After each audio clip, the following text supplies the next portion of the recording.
got to stand up strong.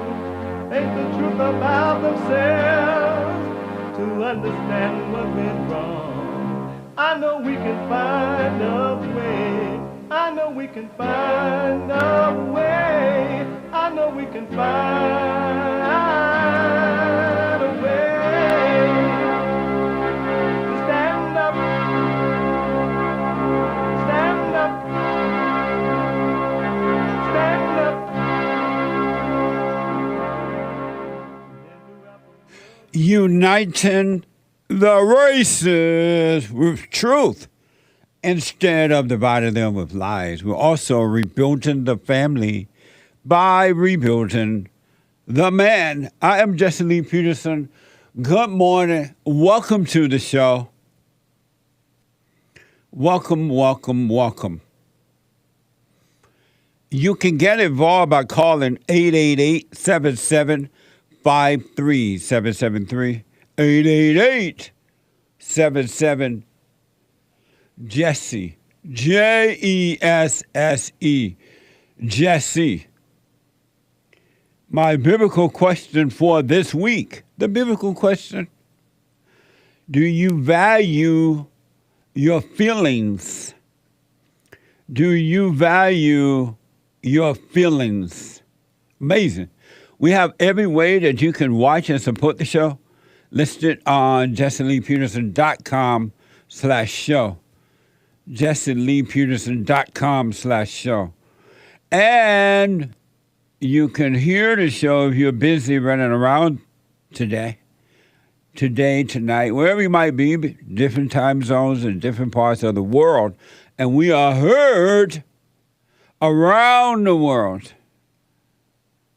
And for the flat earthers, up and down the world, by everybody and their mama. So if you're running around right now and you just can't sit and watch the show, you can podcast it later, but you can be listening, lifting weights or whatever by calling laying up at a beach.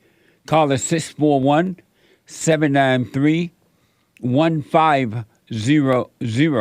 641-793-1500. And don't forget to follow us on Instagram, Jesse Lee Peterson on Instagram, and JLP Talk on Twitter.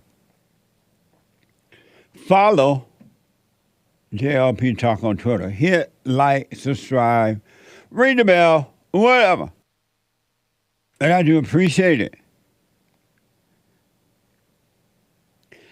So, it is Friday. It's Friday. I have on my Rebuilding the Man t-shirt today. I've done this in a minute. I mean, it's Friday. It's Friday. Amazing. Oh, amazing. Check out our merch on rebuildingtheman.com/store. It's there. But it's Friday. It's Get It Off Your Chest Day. It is whatever is on your mind.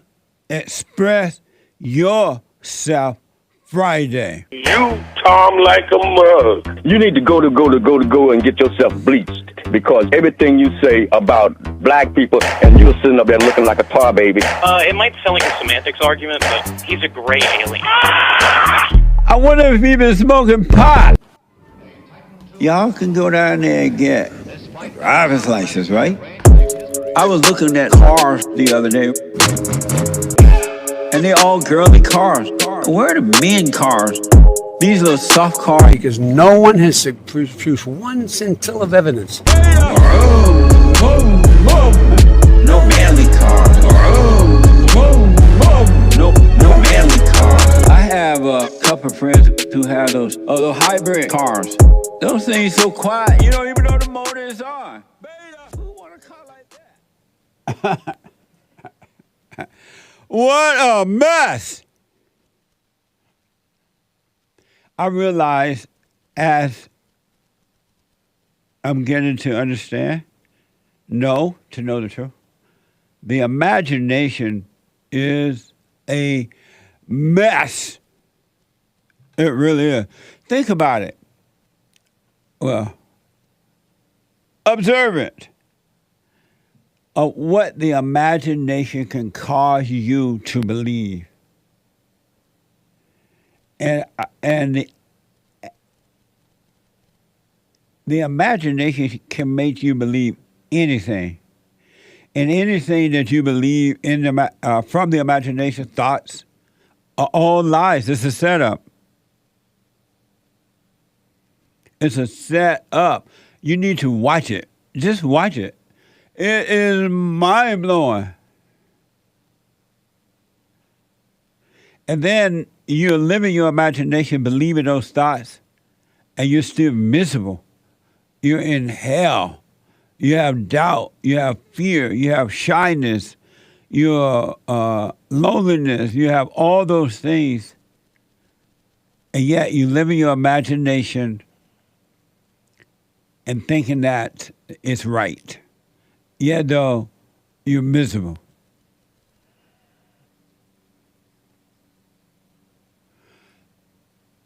It's crazy what the imagination can do and how the imagination doesn't want you to leave a blank space in it at all. It quickly fills it with words, with illusions, and you fall for it over and over again. I was thinking of how tons and tons of people can't allow other people to live and believe in and stay in their misery. And that's what people do. Miserable people are miserable, and they teach you to stay in yours, and you fall for it. It just is. There are no words to express how wicked, how evil, and how amazing that is to me. And you'll get mad if someone tells you there's another way out. You can have perfect peace on earth. Do you know that most people, that include the Allahu Akbar people, the Catholics, some Jews, some the Christians, the Buddha, and other, they believe you cannot have perfect peace on earth. No, but more. Do you know that? You tell people, you can have perfect peace on earth. No, you can't. They're living in their imagination. They've been lied to, and they believe the lie. Coming from the imagination and from others in their imagination. People, I see you white people.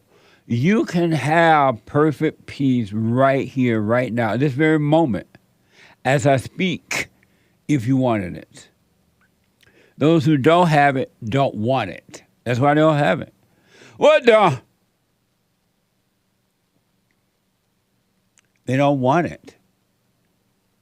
Even if they do, go to church and read the word, and they pray at home with the family.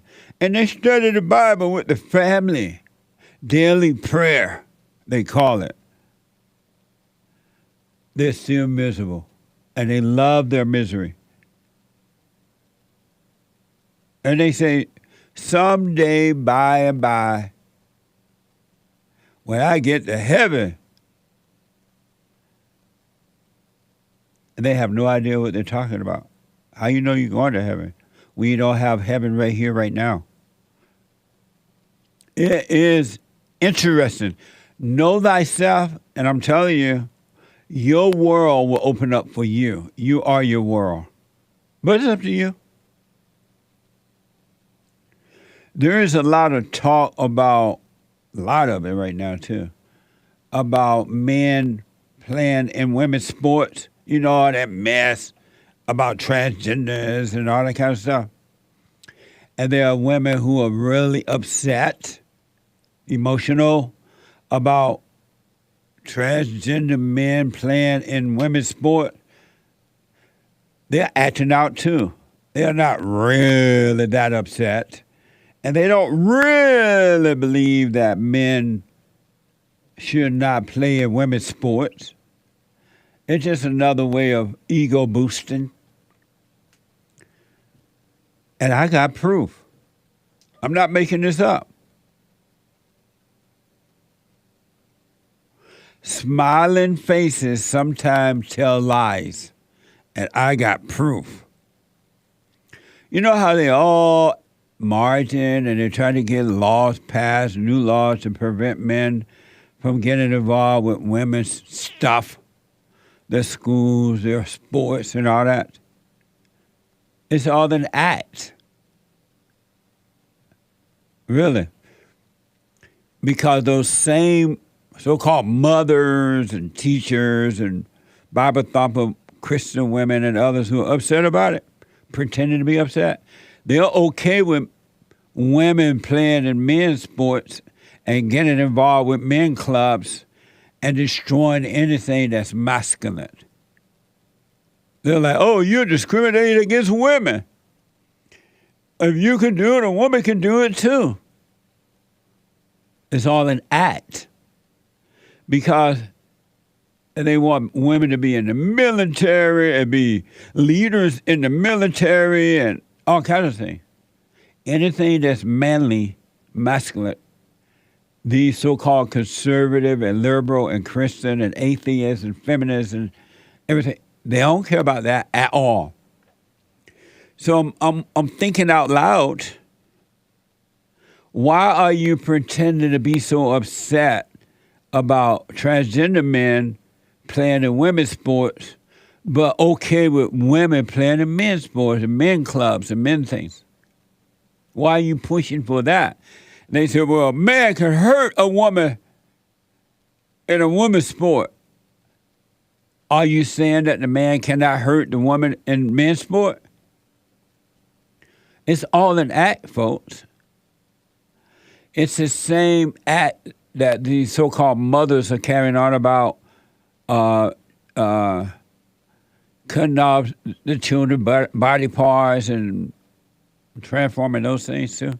It's all an act. They don't care about the schools or the doctors cutting off their children's body parts and putting on wrong body parts on the body. Because if they did, they would stay home and raise the man's children and educate them at home. It's all an act. The world is a mess. Everybody's on a stage playing a part. The curtains goes up and the act starts. That's all it is. Look around you. And they just love fighting with one another. Pretend. It makes the ego alive. Because your children are your children. They're not my children. They're not our children. They are your kids. Their daddy and their mama only. And if you don't care enough to stay home and watch over them, why should anyone else? Smoke on it. The parents do not care about the children, their own children. The parents are no good. They're no good. They have no love for their children. They want the school to be babysitting schools for them. Even though they're not learning anything, the kids are being told critical race theory and all that mess. Now they're saying that all these illegal aliens that are here in the school are going to be overcrowded with illegal aliens. But you know what's going to happen? The parents still going to send them to school because what kind of mother want to stay home and raise the man's children? That's not fulfillment. It does nothing for the ego. It's all an act. And here you are all emotional and feeling bad for these people. Why? It's just an act. It's the same hell that's going on in you is going on in them as well. CBS has reported that a whole lot of justice transgender mess is going on right now. It's all an act. The next time you have a conversation with a so-called mother who is concerned about the transgender to their children, ask them, do they send them to school anyway? Because if you didn't send them to school, that wouldn't be an issue for you at all. And then those women who are taking the man children to school, That would be their problem, not yours. CBS reporter Miss Chance of protest Trans Live. Dozens of people stood outside Texas Women's University with a message for Greg Abbott about the new state law required athletes at public colleges to compete with the same biological sex. Watch this from CBS. The Save Women's Sports Act is now law in the state of Texas. Protect trans lives! Protect trans lives! His legislation is supposed to protect Texans, but he's not protecting trans people. He's hurting trans people. Inside, two former college swimmers, Paula Scanlon and Riley Gaines, joined lawmakers and athletes as Governor Abbott signed the Save Women's Sports Act. Gaines, an NCAA All-American, said when she competed against Leah Thomas, a transgender woman last year, they tied, but only Thomas received a trophy. Gaines said it was unfair to her and other women. We're here standing against just the flood of legislation that has been attacking trans people. The governor had a message for protesters and others opposed to the Save Women's Sports Act. How will they explain to Riley and Paula and to other women how they have been marginalized? They're the ones who went through the training, not the protesters out there. What's bigoted and hateful is a discrimination against women and girls happening across the country. That's a lie. So ask Paula and Gaines, how do they feel about women getting involved with men's sports and men's clubs? Let's see what they say about that. What's good for the goose is good for the gander. So Paula and Gaines seem to be so upset. Greg Abbott's so proud. When Greg Abbott signed a bill saying that women cannot participate in men's sport, a men's club. Remember how over the years they have destroyed nearly everything that's for men. It's all hypocrisy. It's not even real. They don't know that men are strong in men's sport as well. Why do you think that women are equal to men in men's sport? It's all an act, folks. Paula Gang and that gang gal, that Paula gal and that gang gal are just acting out for ego attention. Oh, I'm so hurt. The man beat me. They gave him a trophy. They didn't give me one. Do you feel that same way when they weaken the men so they can pretend that the woman won in men's sport? Hello, Paula. Hello, Gaines. I want to know how you feel about that. Come on this show and tell me. Greg Abbott holding up the bill he signed. Well, he proudly signed a bill saying that women cannot participate in men's sport. That includes the military, the services, and everything. Because the men have to weaken themselves and let the woman win and pretend that she won. That's not fair.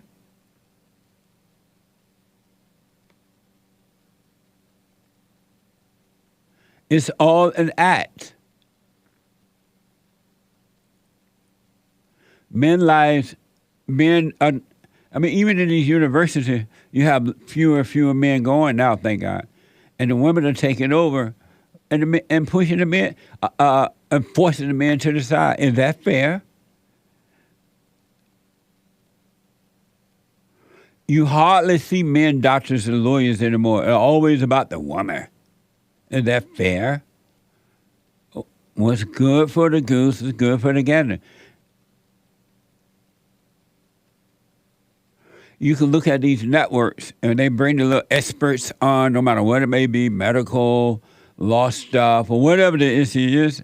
They bring on the fake expert. 90% of the time it's a woman. You're like, what the? Why don't you care about that, women? It's all an act. The world is gone crazy. Grandpa tell me about the good old days.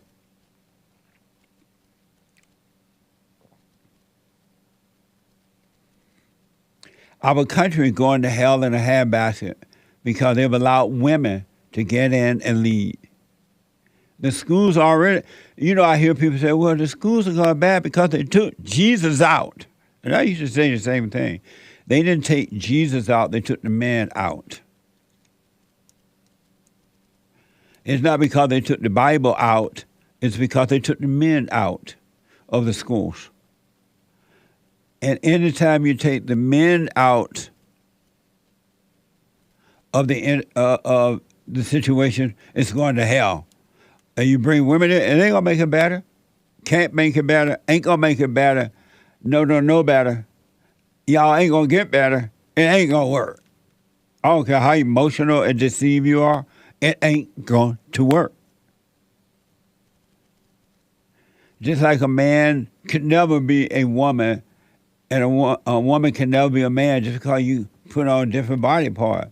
You're still a female and you're still a male. May not be a man or a woman, but you're a female or a male.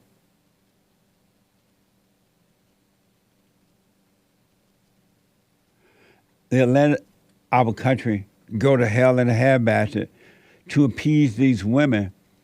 But when a man said he wanted to get involved with the women's stuff, all of a sudden,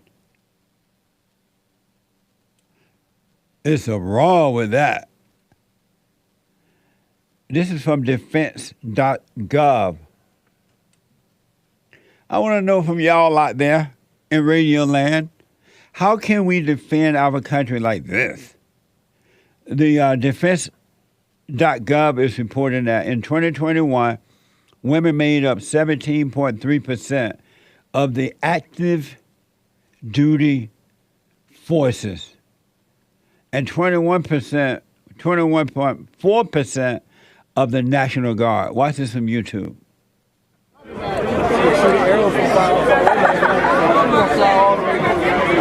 He's just ready. Boom! Got him. She's gonna go carry on your ass like some shit on fire.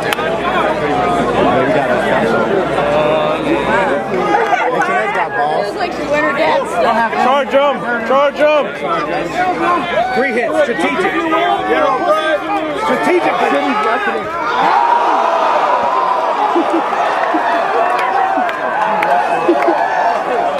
That one's on 2. Fight!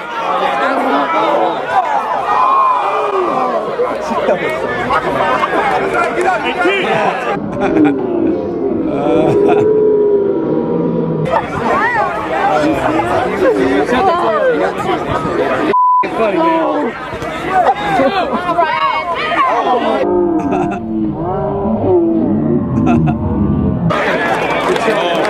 Hey, hit his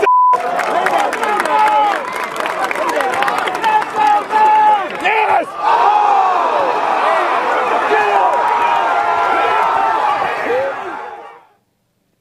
I rest my case. I rest my case. When it was male on female, you knocked that woman out right now. And then you notice how the other men had to run over and be forceful with the guy when you just knocked the woman right out. And notice how the 2 men fight. Nobody had to run over and protect either one. So how can we defend our country who are pretending in the military now that the women are equal to men? But if men get into women's stuff, it's a different story. Women, you're supposed to be nurses and cooks and stuff like that if you got to be in the military.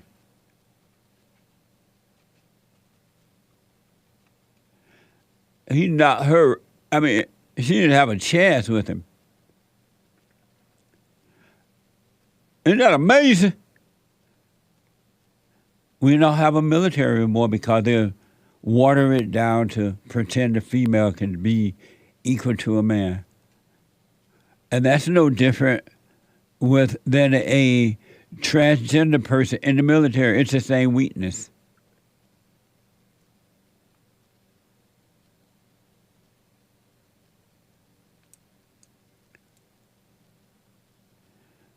So when these people act like they're so upset about this whole transgender thing, it's all an act.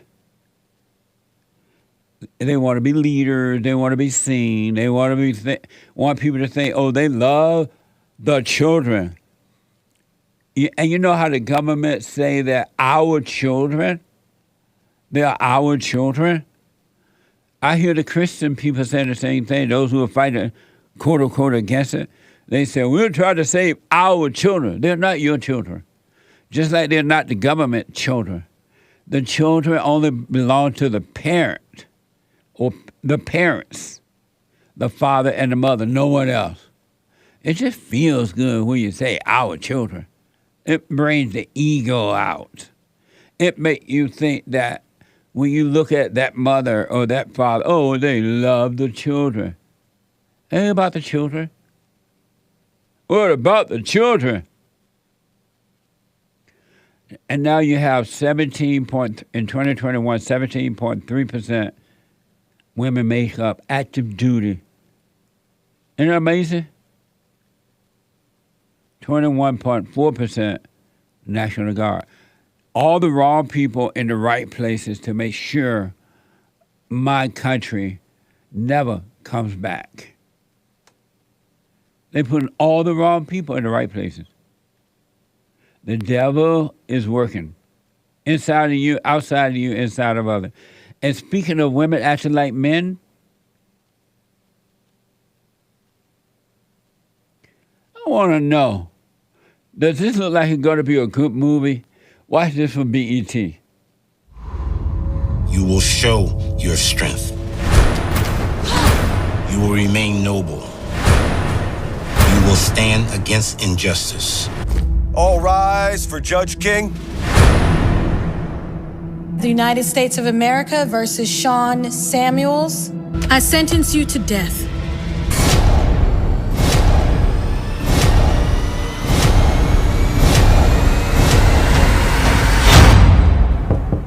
Hello, Judge. This is Gabriel Samuels, the brother of Sean Samuels. My daddy told me I was a king, and a king better know how to defend their throne. I'm gonna enjoy killing you. I'm gonna enjoy watching you try.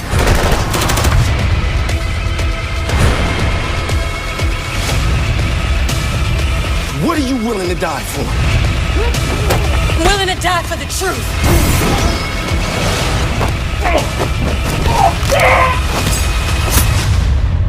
Who are you? They call me king.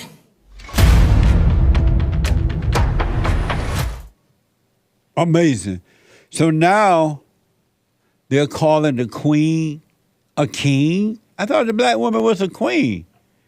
Why are they trying to make them appear to be kings? Because they're in a movie acting like a man. It's not real. The brainwashing is far beyond what you can imagine. And it's pure evil. So it's not just the transgender. These people are acting out, folks. They don't care about the transgender. And I'm talking about the Christian conservative women as well as the non-Christian conservative women. If you notice, the Christian woman is a feminist. It's all an act, ego act. Everything is about the ego until you overcome it. It's up to you.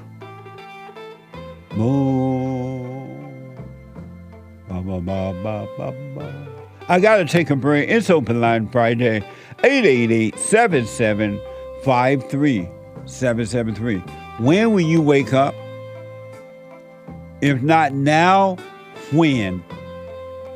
Grandpa, tell me about the good old days. Back in a moment.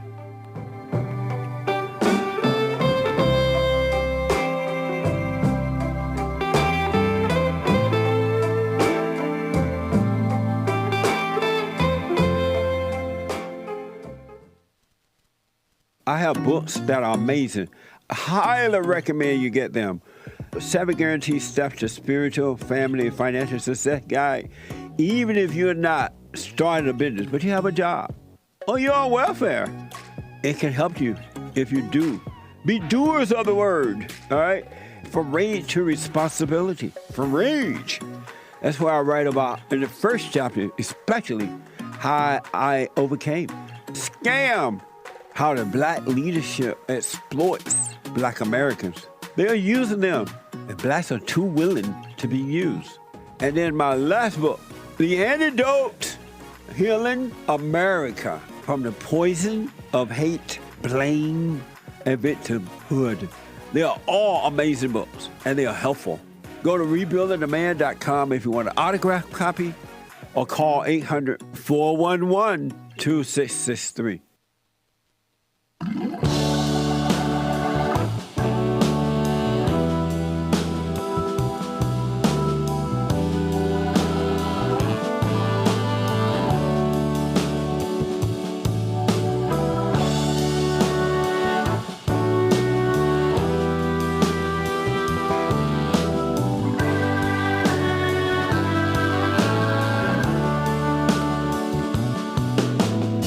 So a lot going on today.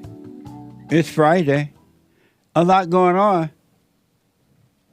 Number one, the Hake, Hake report.com at 9 a.m. this morning, right after my show from 9 to 11, Monday through Friday. The Hake report.com. And then at 12 noon, Pacific time. The brand new episode of the Fallen State.tv.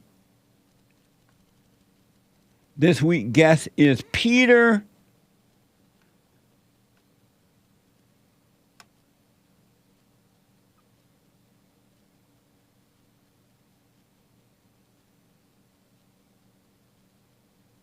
Bum, bum, bum, bum, bum, bum.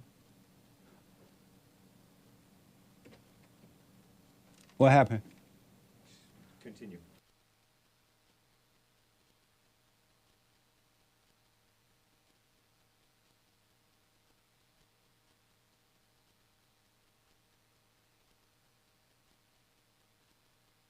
Peter Sweatham. Is it good?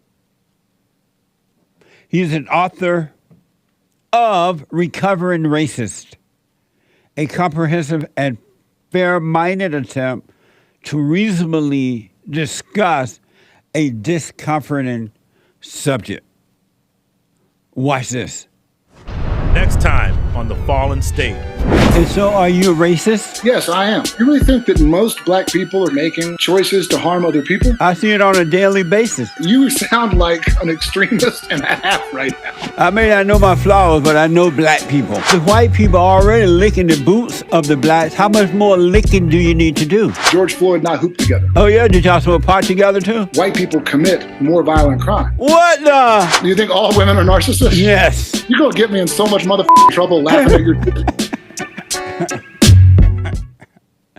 He's going to get in trouble for laughing at the jokes. What the? That's how afraid white people are today. Fear is a separation from truth, God.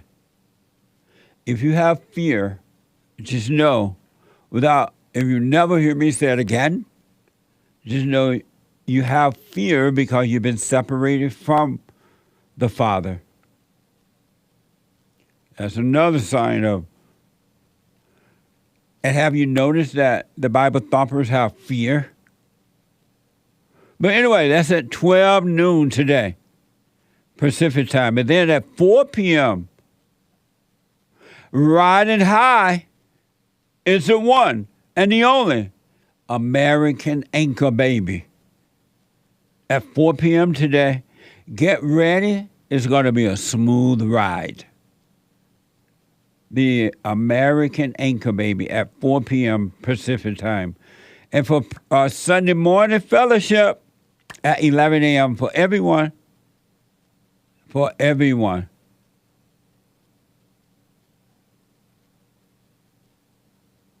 For everyone. Go to rebuildingtheman.com/church.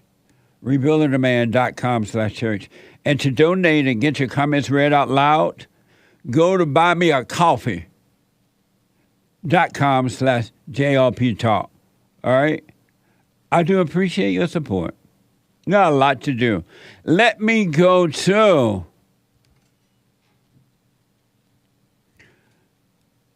Arturo out of Texas. Arturo, welcome to the show. You're on the air. Yeah, I wanted to ask you about racism. I know you said there's no racism, but I believe that you are racist. And the reason why I say that is because if you wasn't a racist, you would give Joel more than 1 hour a week. You give fake hate. You give fake-ass hate 17 and a half hours. You can't curse. Don't curse on the show. 7 and a half. Hey. What? Don't be cursing. I didn't think that was cursing, but I'm sorry. Okay. But anyway, you give fake hate 17 and a half hours. You do 7 and a half, and Joel only do 1. And Why I think you think that whites are superior. Because let me tell you why I said that. I heard you tell some ladies one time in San Francisco, and this is what you was telling. I'm gonna try to say it like you said it. He said, "Oh, Mr. White Man, I heard y'all was going to the moon. I ain't staying down here. I'm going with y'all. I'm gonna save my money up and I'm gonna follow y'all. Not go with y'all, not be with y'all, but follow y'all." I heard you say your grandmama said, if somebody don't want you in their house, get your own house. So why would you want to follow somebody? I have no idea what you're talking about, Tyrone. But what I can tell you that... Sir, I just said Joel got 1 hour a week. Fake Kate got 17 and a half because he do half of your show, and you only do 7 and a half. So you think Fake Kate is more superior than you and Joel. Tyrone. So that's why you give me Tyrone, let me ask. Yes, sir. Why don't you ask me why Joel only does the show on Tuesday? I just did. I said, why do you give Joel 1 hour? No. You said it was because I'm racist that Joel only had. You said that Tyrone.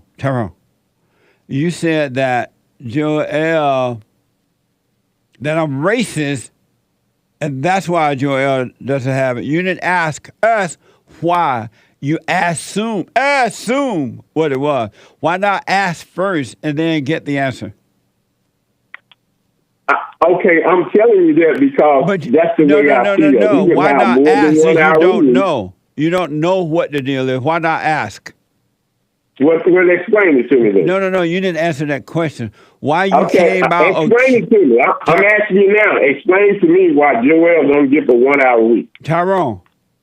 That's the question. I just asked you. No. Why do you do that in the beginning? I'm black and slow. For my understanding, why didn't you ask rather than accuse? I'm asking you now. What's the big deal? Why did he get 1 hour a week and Tyrone get 17 and a half? Tyrone, you're not answering the question.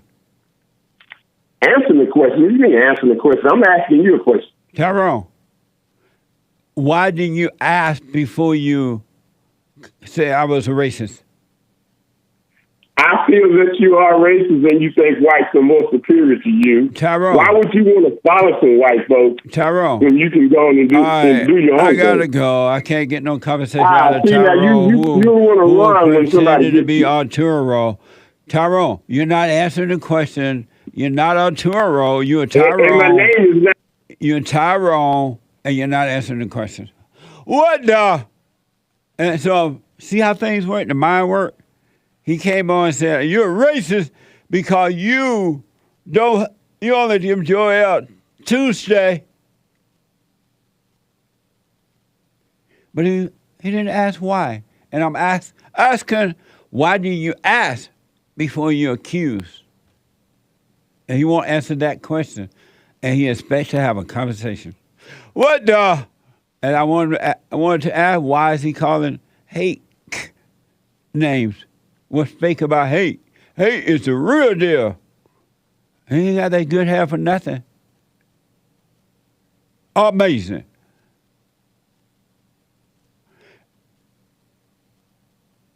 $888-77 888-858-5773.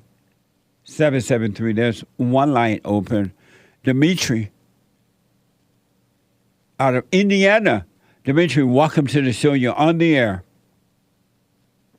What's up, Jesse? How you doing, man? All is well. Speak up a little bit, Dimitri.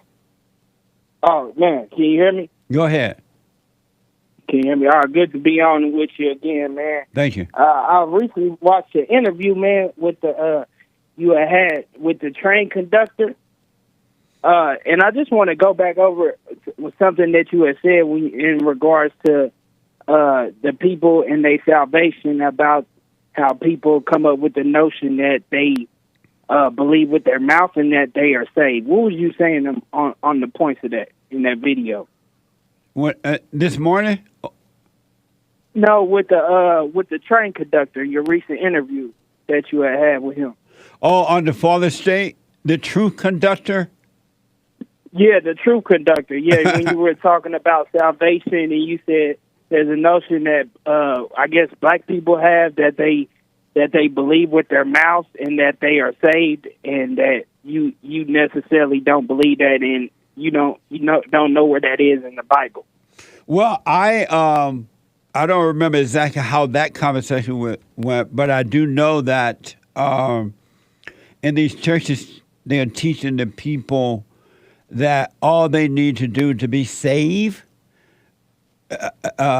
whatever saved means to them, is to accept Jesus as Lord and Savior and believe that Jesus died on the cross and rose again and confess it with their mouth, they shall be saved. And I'm thinking, what a setup. Well, Jesse, that's what the Bible tells us in Romans 10:9. It says, if you declare with your mouth Jesus is Lord and believe in your heart that God raised him from the dead, you will be saved. That's what we're supposed to teach the people. And why? So is that not the truth? Is that not the truth? That's not the truth. Because think about it, Dimitri. So we can't be. Remember, my last time calling, I was talking about selective Christianity, believing what we want to, right? And being. We can't be hypocritical with the Bible. We have to believe everything. Why do you have to believe everything? Because that's what a Christian does. They believe everything in the Bible? Yeah, you have to. Why? Because you have to. It's a daily thing. You have to walk with the word and know the word. You have to be knowledgeable of it. Why? To call yourself a Christian, because it's your diligent duty. Where do you get that from? It's the basic. The Bible is the basic instruction. It's our daily instruction. Where do you get that from? The Word of God. Where? It's the basic instructions before leaving Earth. It's the Bible. Where do you get that from? That's what it's for. Where do you get that from? Bible school. And then you remember when you because we're going to feed the homeless on Saturday too, man. So we're still doing that strong too, man. Once a month. Dimitri, I want to go back to other points you made.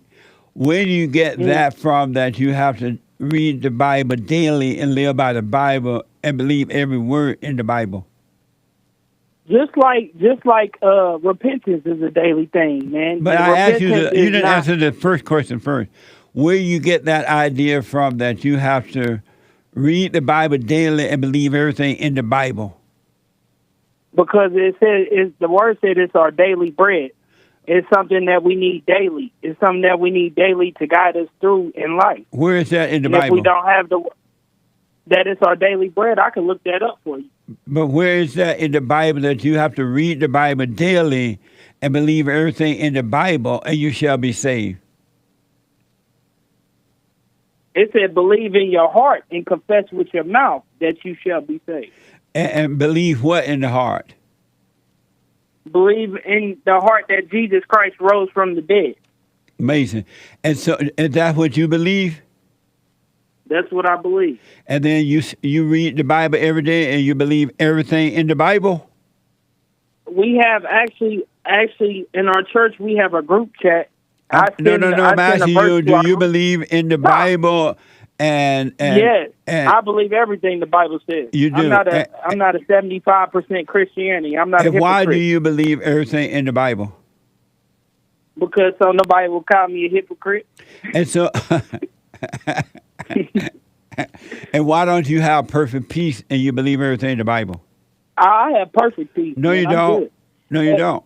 Yes, I do. No, you don't. Yes, I do. No, you don't. Yes, I do. No, you don't. Yes, I do. No, you don't. Hey, Matthew 6:11, man. It says, "Give us this day our daily bread." Dimitri, you do not have perfect peace. Yes, I do. You know, I appreciate you, man. You know why I know you don't have perfect peace? Why you don't? You want me to tell you how I know you don't have perfect peace? Tell me why, sir. Because you brag about feeding the homeless. You get a high from feeding the homeless people.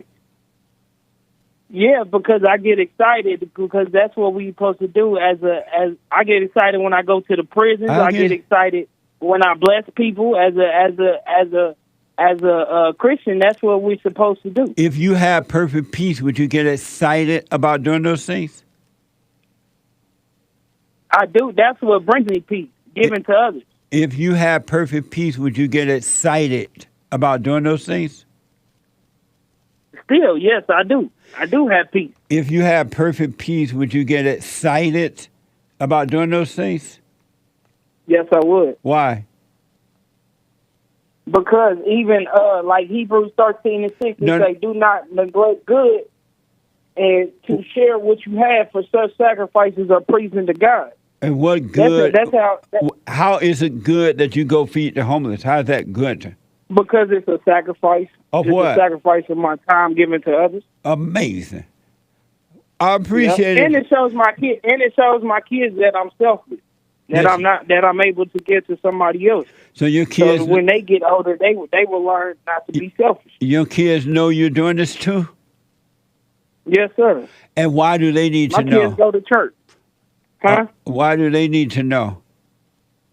Because it's important, man. It's important to bring your kids up in church and the Word of God. Because when they get why older, do your kids need to know you go feed the quote unquote homeless? They go with us. And why? And they hand out food. Because they're at a young age where they remember these things. And how you feel about them seeing you do this? They look up to me, and they honor and respect me as a father.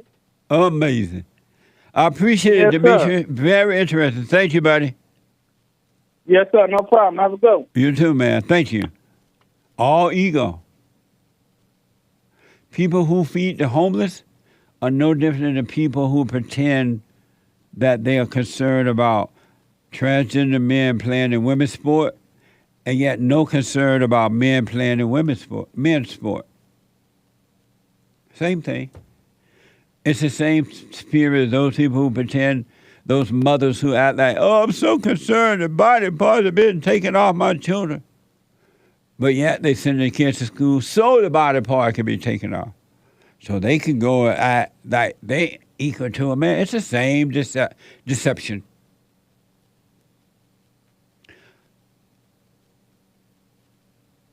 It's the same thing. Super chat. Super. Amazing. Good morning, sir. Good morning. How are you?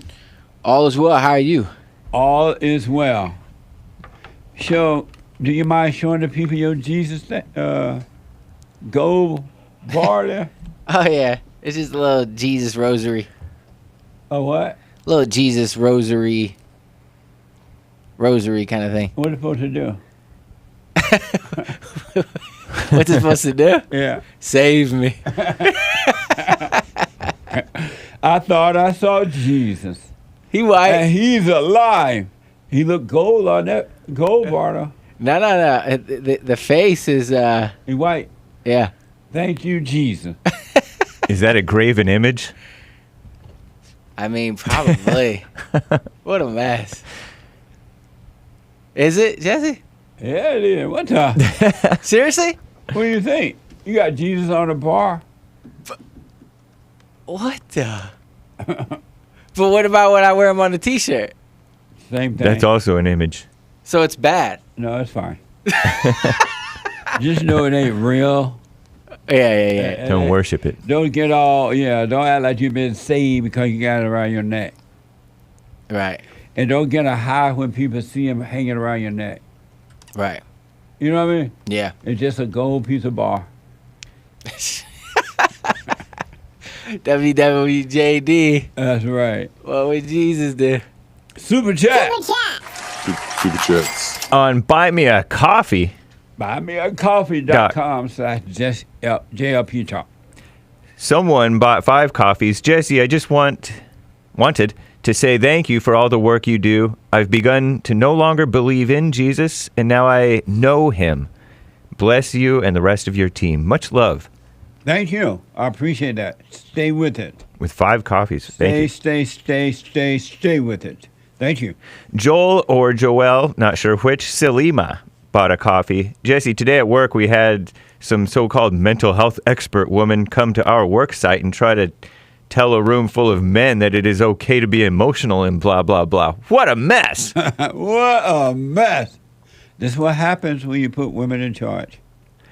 Jeff Hanselman bought a coffee. Jesse and crew, had to reach out and tell you how much I appreciate your perspective. It's definitely impacted my life. Amazing.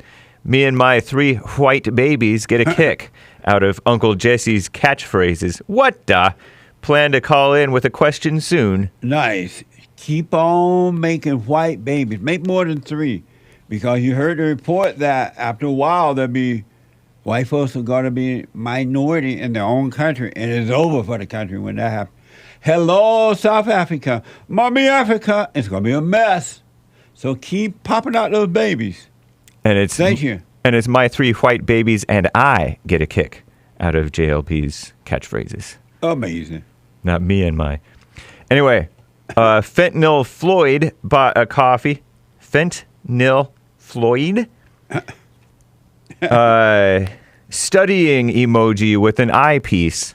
With an eyeglass piece, one of them. Is the lack of empathy a good thing?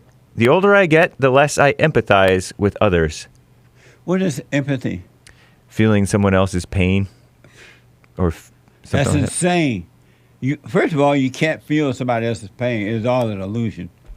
So, yes, I'm glad you're overcoming empathy. You want to have perfect love for all, but not empathy. That doesn't sound right. What the? I feel your pains. The blacks think that the white Democrats feel their pain, and that's why they still on the plantation. The blacks don't know that the whites are using them. They don't feel their pain. If they felt the pain, they'll set them free. What the? Thank you. Mike Young, hey Jesse, this is probably no surprise to you, but I saw the absolute decay of Oakland, California, and it's a total disaster. Looks like a S-hole country within a country. What a mess. What would it take for the citizens of Oakland, California to eliminate this problem? Amazing. What a mess. Thank you. What would it take? Is that a question? Yeah, he asked a question. What would it take? Jesus. Nice. And there's more from Mike Young, but I guess we have to We got to take a break. 2 more hours to go. I cannot believe this time gone by already. 2 more hours to go. Hake is coming in with the Hake news, not the fake news, but the Hake news. Back in a moment. We have a counseling service, and I have to admit, thanks to God, it is the best counseling service on this side of heaven. I counsel with men and women, families, individuals around the world. Most people are unhappy, they're miserable, they have rough lives, they're depressed, suicidal, young and old, of all races. I understand, I know why, and I do understand it. Because exactly what's happening in me is happening with everybody outside of me, inside of them. And I've noticed that with those who really want to understand, they overcome it just like that, out of one counseling session. If you need counseling, you can go to rebuildingaman.com or call 800-411-2663. 800-411-BOND. Best counseling service on this side of heaven.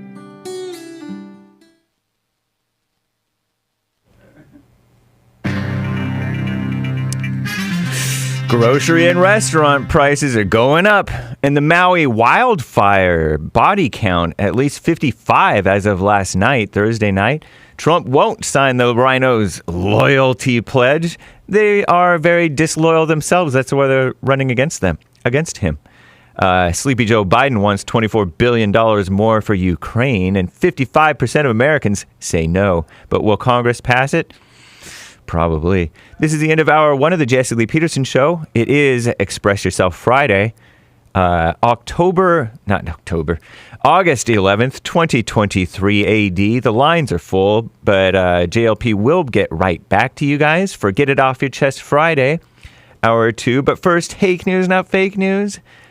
The grocery and food prices are going up again. Commie Nonsense Network CNN reports grocery prices in the United States ticked up slightly last month, driven largely by the rising cost of beef. Restaurants are also raising prices, new data shows, or data if you prefer, as their own expenses have gone up, as diners seem to be accepting more expensive menu items.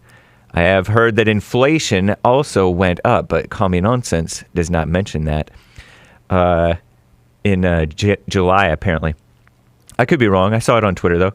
Maui wildfires kill more people. The death toll from the wildfires burning through Hawaii's Maui Island has risen to at least 55 people. Dead. Officials said late Thursday night. That's what Joe Biden says. As the number of missing people remains unclear. The blaze that engulfed Lahaina is now 80% contained per authorities, but the tourism hub and historic whaling village has been decimated. Hawaii's Governor Josh Green said the wildfires will likely be the largest natural disaster that the state has seen ever, as firefighters continue to make progress against two major fires on that island. Thousands of people displaced, nearly 11,000 Maui residents still without power. So-called President Sleepy Joe Biden signed a disaster declaration to swoop in and direct federal resources to that island. But it will be several years before Maui is fully able to recover and rebuild following the week's devastation. Rhinos running against Trump. Nearly all the GOP presidential candidates are converging at Iowa State Fair this weekend as they seek to connect with voters ahead of the first Republican debate in 2 weeks. Our greatest president, Donald J. Trump, is expected to campaign at the fair Saturday, but he said he won't sign that loyalty pledge required to participate in the August 23rd debate in Milwaukee. Good for him.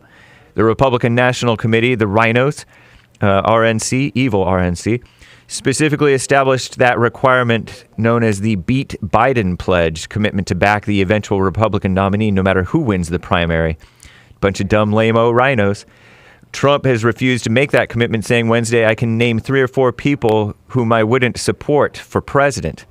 So far, 5 GOP candidates have met the required donor threshold, polled well enough in qualifying surveys, and signed the pledge to support the party's eventual nominee. Lamos. Ukraine propaganda. So-called President Sleepy Joe Biden asking Congress for more than $24 billion more in aid for Ukraine and other international needs, he says, as he works to sustain support for the war amid signs of softening support among Americans. The request includes more than $13 billion in security assistance and $7 billion for economic and humanitarian assistance for Ukraine. Sets up a potential battle with Republicans in Congress. Biden's promised support as long as it takes, but an increasingly skeptical Republican Party has cast doubt on U.S. involvement going forward. A CNN poll released last week found that 55% of Americans believe Congress should not authorize additional funding to support Ukraine. Wow. Well, good for those only 55% of Republicans. Terrible. Anyway, Church with Jesse Lee Peterson will be live on Sunday, but remember, you cannot super chat, you cannot do the memberships. Same thing with the Fallen State, which will be premiering at noon Pacific time today, Friday. Check that out. It's going to be a great episode with that recovering racist, but you cannot super chat. Your memberships have been canceled because YouTube has demonetized us. So bye.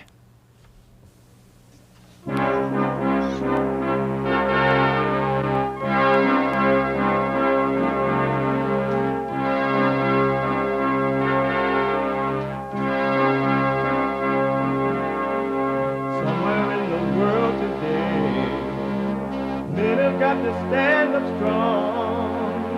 Ain't the truth about themselves to understand what went wrong. I know we can find a way. I know we can find a way. I know we can find a way to stand up, stand up, stand up.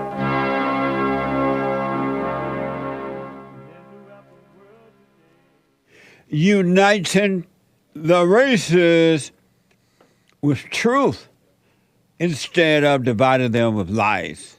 We're also rebuilding the family by rebuilding the man. I am Jesse Lee Peterson. Welcome to the second hour of the show already. You can get involved by calling 888-77-53773, 888-77-JESSE, Jesse, Jesse.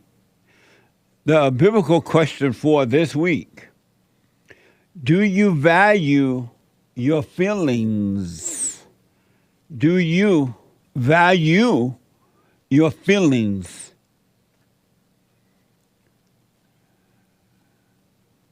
Do you value your feelings? Amazing question. We have every way that you can watch and support the show listed on jesseleepeterson.com/show, jesseleepeterson.com/show. And you can also listen to the show on your iPhone or iPad anywhere in the whole wide world or up and down world on your iPhone or iPad by calling the listen line at 641-793-1500. That's 641-793-1500. Follow us on Rumble. You got to know how to rumble.com/Jesse Lee Peterson and cozy.tv/JLP. We're also on Kick and all those good things. All right? Like, follow, ring the bell, subscribe. It's Friday. It's Get It Off Your Chest Day. It is whatever is on your mind.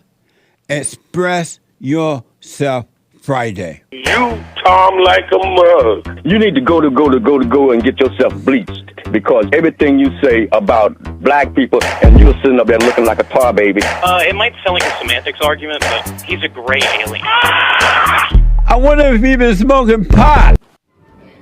Y'all can go down there and get a driver's license, right? I was looking at cars the other day, and they're all girly cars. Where are the men cars? These little soft cars. Because no one has produced one scintilla of evidence. No manly cars. No manly cars. I have a couple of friends who have those hybrid cars. Those things so quiet, you don't even know the motor is on. Beta, who want a car like that? You'll get ran over. Is it ran or run? Run over. You don't know the car's coming. What the? You know you got to be out of your mind. Really, out of your mind. Crazy as a Bessie bug. To think that these little quiet cars is the way you want to go. You know that has to be a woman idea. That's too much noise. Break down the noise. And the man did it. Let me finish these super chats for the one we started on. Let's complete those, and then we'll get you some more calls and news items and everything. Super chats. Super. Mike Young with another coffee. Hey, Jesse, don't you find it amazing poor little Mayor Eric Adams is declaring a state of emergency of New York City because of illegal aliens? You see, Jesse, when they left, have the illegal aliens come knocking on their doors, then they get upset, but they don't mind their S-word on conservative states. Yeah, what a bunch of hypocrites. Thanks, Jesse. Thank you, man. What a mess. Evgeny Crosby with a couple of diamonds. And New York's supposed to be, don't they supposed to welcome the illegal? They're like, what do you call that, sanctuary state? Yeah, they're a sanctuary city. If not, a whole sanctuary state like California. They ain't so sanctuary now. What happened to the sanctuary? Terrible. Amazing. Evgeny Crosby says, Chris Extra Crispy is at the drive-thru at Wendy's saying, what's wrong with the blacks? What's wrong with the blacks? Greenwall with a diamond. Many people actually enjoy a little persecution. Amazing. Thank you. Yeah, they love suffering or being able to complain about it, right? They love their pain. Mike Young bought yet another coffee. Hey, Jesse, if you had Riley Gaines on the Fallen State and you ask her, should women be in men's sports? I wonder if she would get the chicken song if she ran away from Jesse Lee Peterson. I would love to discuss that with her. What a mess. He won.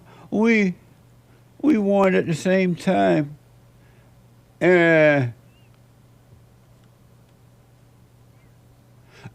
got the trophy. I ain't get one. Was that funny when we played that soundbite and the military man knocked that woman out right away? A little bit. Why a little bit? What the? Sean, send me my patches again. I can't find it. I have too much empathy. Who? Empathy. Who is that? Feeling her pain. Come on, man. That was funny. Was that funny to you? I mean, it was funny, but it was honestly sad that we're just, and scary, because we're just weakening our defense system. It's kind of concerning. But he knocked her out. Somebody in the chat said, Jesse, you're getting a little too much. You're enjoying that a little too much. It was funny. Terrible. And then the men had to run over there and looked like they were getting angry at the man for knocking the woman out.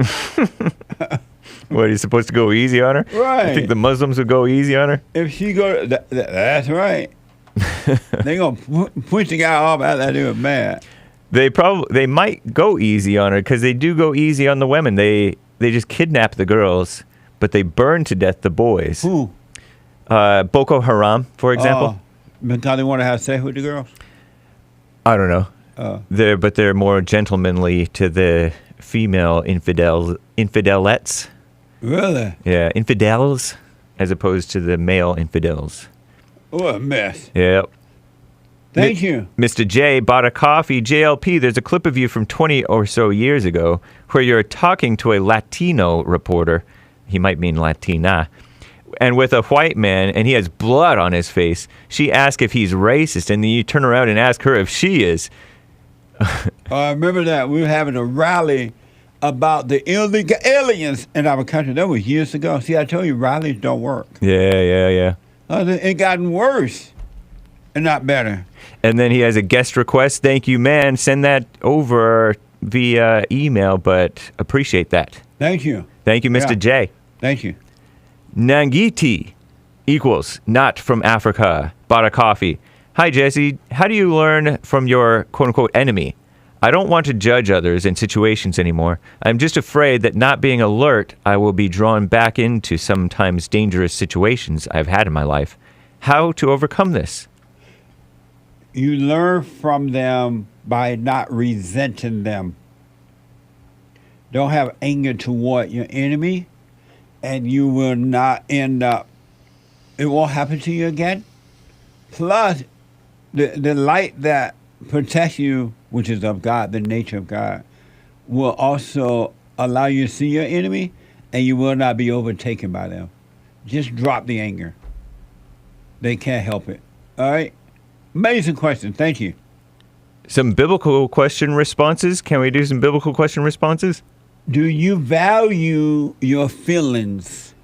Amaze Thou responds on Instagram. All things are lawful for me, but not all things are expedient. All things are lawful for me, but I will not be brought under the power of any. 1 Corinthians 6:12. And he says, yes, we all value our feelings, Guess he's answering for all of us.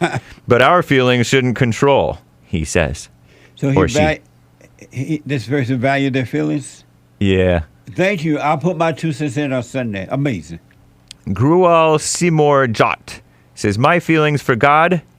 Oh, in answer, my feelings for God, nothing else. He values his feelings for God, nothing else. God is not willing that anyone shall perish. That's but a new he one. wants every man to be saved. Hallelujah. And the wages of sin is death. Oh, Lord. You heard that song? Just now. Sounds like a new old hymn. The wages of sin is death. Amazing voice. Album coming soon. Amazing. Thank you. I'll put my 2 cents in on Sunday. Aram Live 777. I value my thoughts. Feelings can be deceiving. Amazing. But he values his thoughts? He does value his thoughts. What the? But feelings can be deceiving. What the? You can't. Well, I'll put my 2 cents in Sunday. I gotta wait.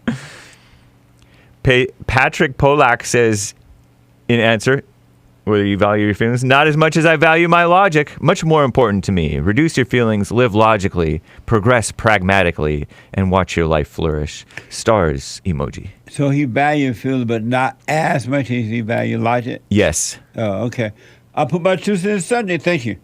Raska1_red says, if they are loving, then yes, I value my feelings. Amazing. Thank you. They shot the mister. Says, sadly, no, don't value my feelings. They shot the mystery? That's his username on IG. They shot the mister. I shot the sheriff. But sadly, he doesn't. I shoot the dipperly down.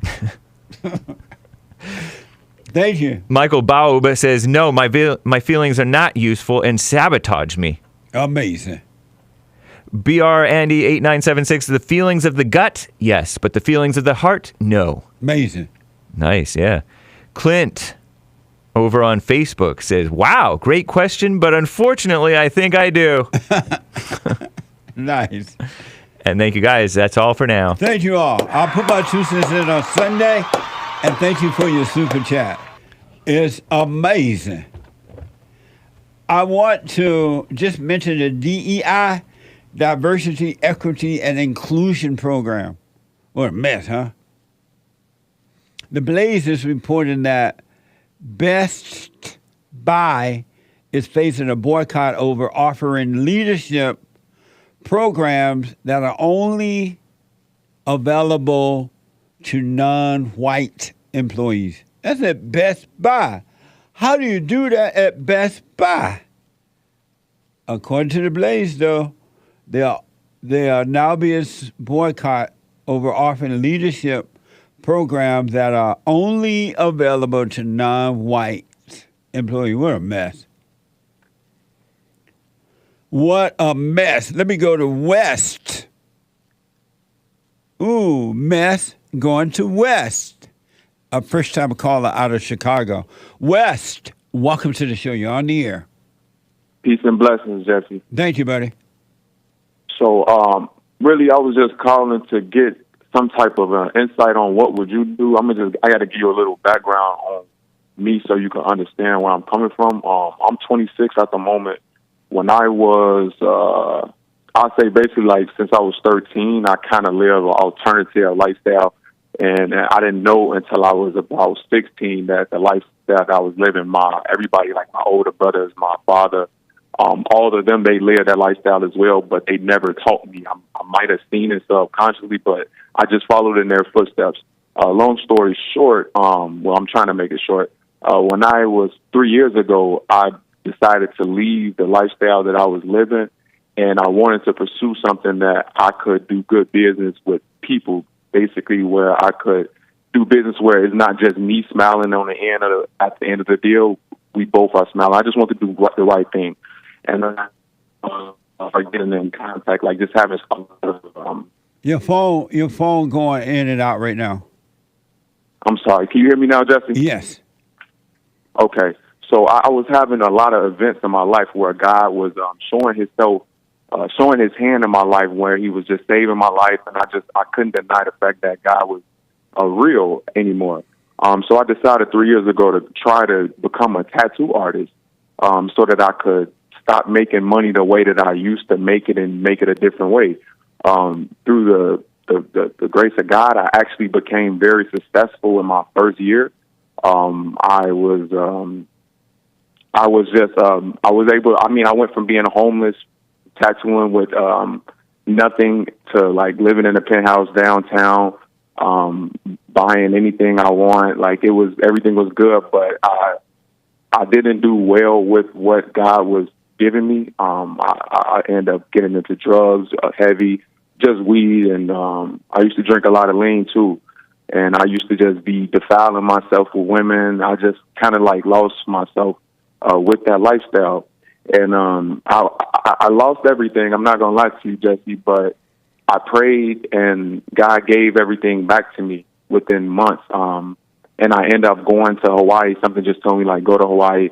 I went to Hawaii. I took a trip to Hawaii. When I went down there, I ended up working at a tattoo shop in Nakapuli for a guy that I just had randomly met. And I went and showed him my work. He allowed me to work there. I stayed in Hawaii for 2 months. And then I was like, nah, it's a little too expensive, and the business is not up to par like how I would be able to survive with. So I ended up leaving Hawaii. I came back to Chicago, and when I came back to Chicago, I began tattooing again. But it was like God had been showing His hand so much in my life that my clients, I would start ministering to them, not because it was something I wanted to do, but because it was just in my heart. I would either minister to them or I'd play sermons during my sessions, because it's like I know that this is the second chance that God given me at this career. Now it seemed that as if now that I was just at a high class tattoo shop, and what had happened there was, like, when I was working for them, everybody, I've never been in an environment like this. Everybody in there was basically devil worshippers. Like in a nutshell, I would see like upside down crosses on people's desks, and like the owner, these guys would like have demonic figures and stuff all over the shop. But I didn't know if like I didn't feel like it was nothing wrong, because I know that the spirit is with me. I know that I'm not indulging in anything like that, and I didn't know if God was sending me there to shine light to them. So long story short, I'm trying to make it short. When I was working there for like a month, and the owner of the shop, he came with a contract. He told me to sign it, and it was going to make me a permanent artist at this shop. And I told him I would like to have a meeting, because it's like a lot of questions that I would like to ask before I sign this contract. And he got aggressive and was like, "There's no need to be made. You need to just sign this contract." And I told him, like, "Nah, I'm actually okay. I don't want to sign it right now. I need to sit down and just think about this." And then he told me, like, "You know what? This is not going to work then." So I was fine with that. It wasn't no anger. Thanks to a lot of your videos that I be watching, like my anger has just really went away from how it used to be. I'm able to handle a lot of conversations and a lot of just disputes differently. And I'm not going to lie, like, it's all from my strength. It's from the Lord's strength, and it's also from watching the amount of dominion that you have when people are talking to you crazy, and the way you handle things. I'm just picking up on that. So after he told me it wouldn't work, I ended up packing my stuff. I leave. So now I'm at the point where this is the question. Now I'm at the point where my tattoo career is like very good for me and lucrative. People I get messages every day for appointments, but I don't know if God is wanting me to be a tattoo artist. And anybody that knows me, if they heard me say, like, I don't want to be a tattoo artist anymore, they would think I'm losing my mind, because the way that they would say, like, how amazing my work is.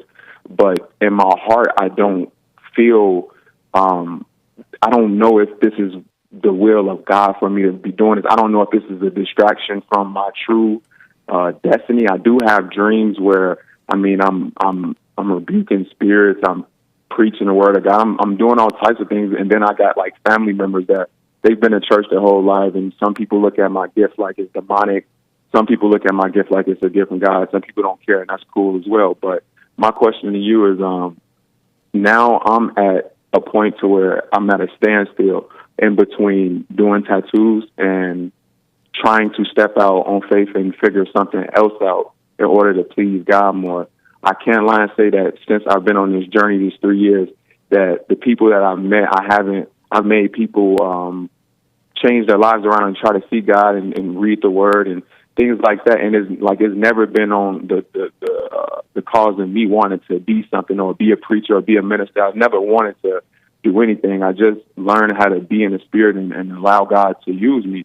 So my question to you, Jesse, is really like, I'm at the point where I'm married now, and it's not just me. In the past, I've had to suffer when I decided to leave the alternative lifestyle and become a tattoo artist. I had to suffer because there was times where I didn't have any money, and I had the option to go make money. And it was just an internal war that I had to battle with myself for at least 2 years on don't go back to that way. Just keep trying to figure this way out. So I end up enduring, I had to deal with homelessness. I had to deal with hunger. I had to deal with people looking down on me. I had to just deal with a lot of persecution. I had to deal with a lot of things, but I never returned back to that lifestyle. I ended up breaking my hand, and when I took my hand out of the cast, when it got healed, my hand was like my drawing, my talent, my skill just went like way further than I can ever imagine it being, as if God had healed me. And I can't lie, Jesse, when I broke my hand, I was like, you know what, I can't do this no more. There's no way I'm going to be able to be an artist. I have to go back to my lifestyle. So I'm not even going to lie, Jesse. I did indulge a little bit. It didn't feel right, Jesse. So I'm like, nah, I can't go back that way. It's not, I know I'm not supposed to go this way. So I end up, just continuing to suffer through what I had to do, but it was only myself. So it was okay. But now I'm married, and I don't know how to go about this because it's like it's not just me. If I decide to stop tattooing, it is like I have a wife that I have to support, but I feel a tug at my heart and my spirit. Like, how am I supposed to figure out another way? So my question is, you, Jesse, if you were in my predicament, would you continue to be a tattoo artist and do this until another door opens? Or would you step out on faith? Because I've already had to step out on faith, but like I said, it was just by myself. And so it's like I got a wife, I got bills now, I got cardinals, I got everything like that I have to take care of. So your question is, should you continue doing the work you're doing or not? Yeah. So why did you get married?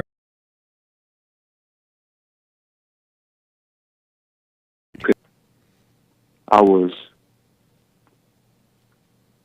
really I'm not gonna say I was confused, but I was really I was trying to please God, Jesse. I was defiling myself with women, and I just felt like if I had just one woman, I could be closer to God, closer to righteousness. I can't lie and say I got married because I fell so deeply in love with a woman. You know what I'm saying? It wasn't nothing like that, Jesse. Well, that's why all men get married to have sex. They don't get married because they're in love. So you got married so you can just have sex with one woman? Yeah. How long you been married? I've been married it's going on 1.5 years. And do you have any kids with her? No. Is she older? No, she's younger than me. Oh, she is? Number one, you got to dump her.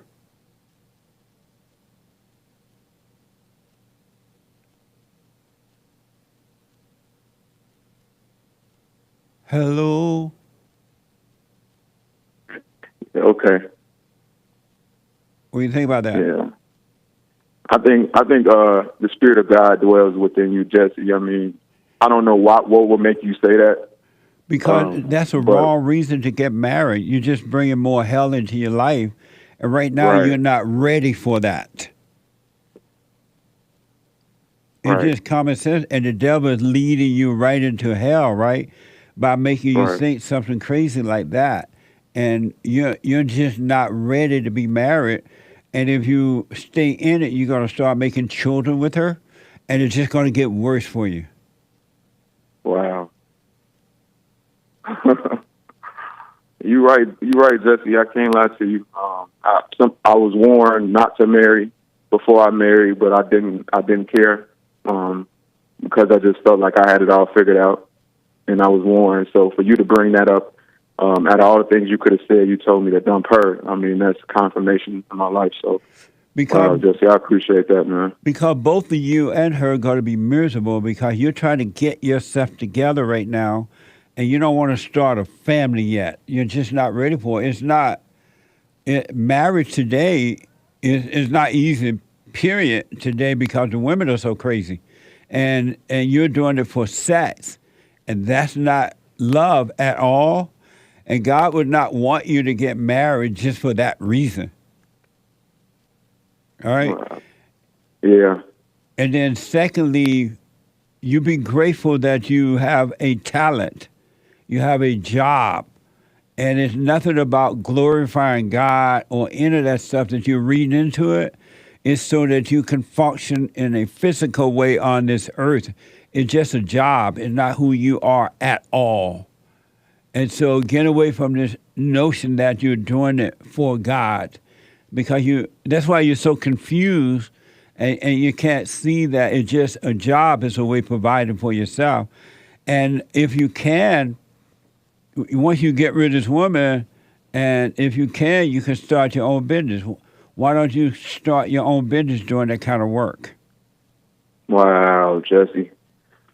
Wow, man. I appreciate you so much, man. Seriously, Jesse. That was just really insightful. You didn't even have to say much, but you just gave me a lot of insight on my life, man. And the fact that her mom, Jesse, her mom is into the occult, Jesse. You know what I'm saying? My wife not, but her mom is. So you know how that goes. Yeah. So have you ever considered starting your job? I did. That's what I used to do. Go back to that. Start your own business and take it slow, one step at a time, and just start your own business because it sounds like you're very talented in doing what you're doing. And I would recommend that you start your own business. And then right now, I don't know, when people contact you, let's say you don't have a location right now, but people contact you to say, hey, come and give me a tattoo. Go and give them a tattoo and save your money. Put 10% away every time you get paid. And then pay your bills, buy your gas and food with your other money. And don't touch the money that you have in the bank, the 10%, until you're ready either to purchase a building for your business or a home or something like that. Okay. But so calm down with all this stuff about God and I'm trying to worship God and stop trying to minister, quote unquote, minister to people. You're not supposed to try to do it. Once you return to the Father, He will guide you, He will guide your tongue and everything into when to tell people things and when not to. You're not in business to save people. You're in business to earn a living on earth. Amen. Appreciate that, Jesse, honestly. You definitely just gave me the confirmation I was looking for, man. I appreciate you so much, Jesse. You're doing God's work. Have you forgiven your father and mother yet? My father, my father dead. You know what I'm saying? He dead. I miss him though, but but no, he gone, man. But my mom, she's definitely a real spiritual woman. Oh, so, hurry up and forgive her. Those are the worst kind. No, she good though, Jesse. She like a little earth angel to me. Oh my God, hurry up! Can you hold on? Hold on. Can you hold?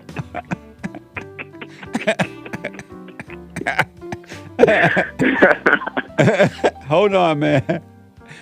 Let me take a break. Hold on, Wes. Back in a moment.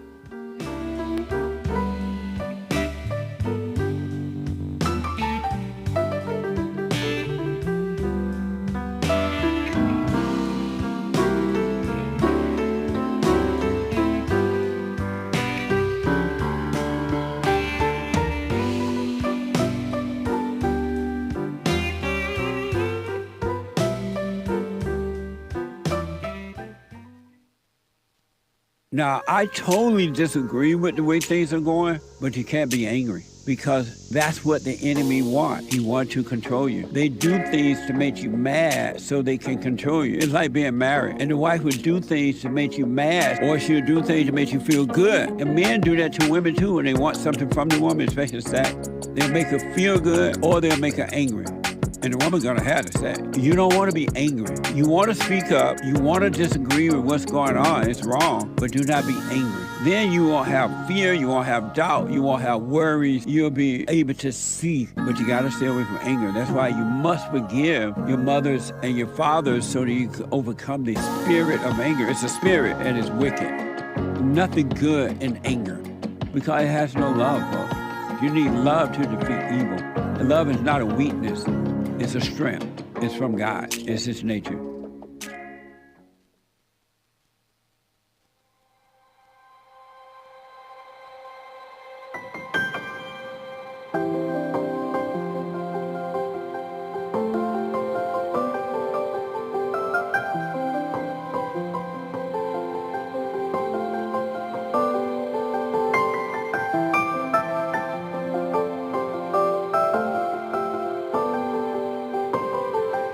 Don't forget to check out BigClubUSA.com. Watch this.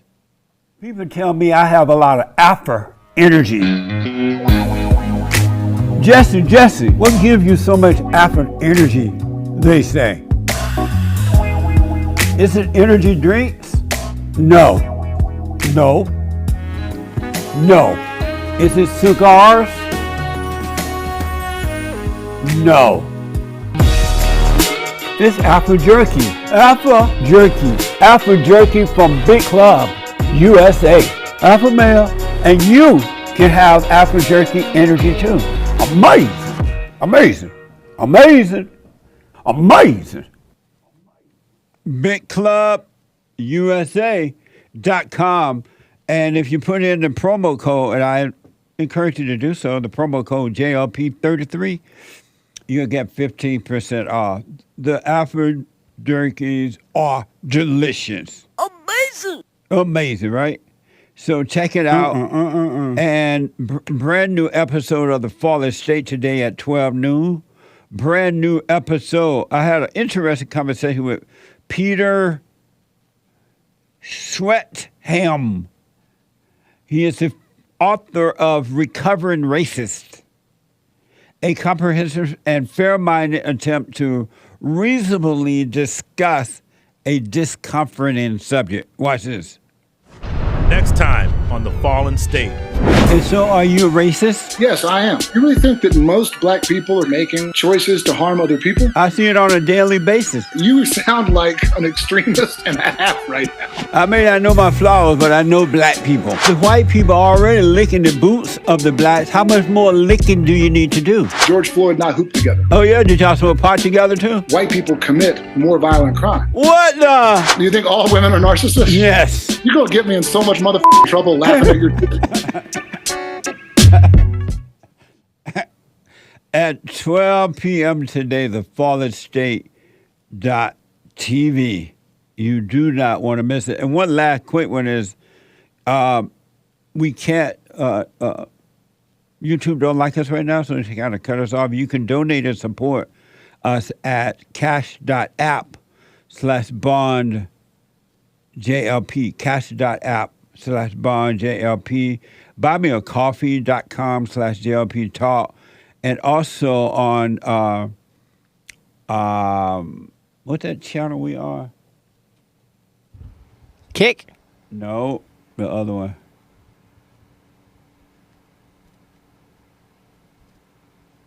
Not Cozy, but the other one. Oh, you name it everything but the one. What the? Rumble. They give me all these names but the one. What the? Rumble. You can support us there as well. All right, rumble.com.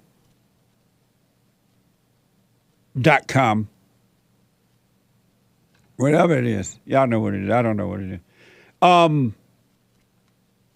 Rumble.com/Jesse Lee Peterson. Thank you guys. Normally they have it written here for me. They didn't write it, so I don't know. I'm guessing at it. Rumble.com/Jesse Lee Peterson. You can super chat there as well. Thank you, Nick. Amazing. I want to go quickly back to West. Hey, West. Hey, I'm here. Hey, Josh R. Your ass like stupid ass Tim Duncan with them fake ass aviators on. That patchy ass beard you got, boy. What the? Who is West talking to? See what's going on with West. It sounds like he's talking to somebody. Let me go while he's working on that. Let me go to Ron, and I'll come back to West. Ron out of Texas. Ron, welcome to the show. You're on the air. Hey, Uncle Jesse. How's it going? All is well, Ron. Good show, man. Real good show. Thank you. First of all, I just want to give a big shout out to Greg Abbott. He's the only governor in the country that's making the Democrats eat their words. Number two, I just want to tell you that you are wrong about the earth being round. The earth is flat. I have 2 points to make about that. Number one, not Bible thumping, but, God said there are pillars, Pillars, under the earth. Pillars. Job 9:6 says that. And he also said, and he often said, mentioned the phrase, the ends of the earth.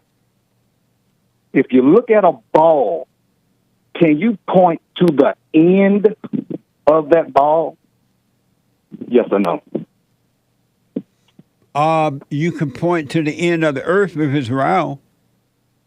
You could point to the end of a round object. Yes. That you can't do that. That's impossible. Why?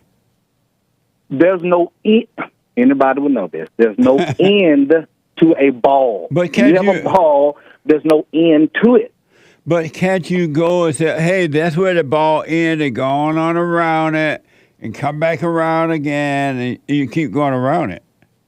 No, you're right. You keep going around it, so that means there's no end. So is it true that with God, all things are possible? Yes, it is. So what's your point? And so is it true that the earth in some cases mean dirt? Yeah. I rest my case. How? I don't know, but I rest it. You don't know. The earth is flat. Why is that so important? It's not important. I just wanted to teach.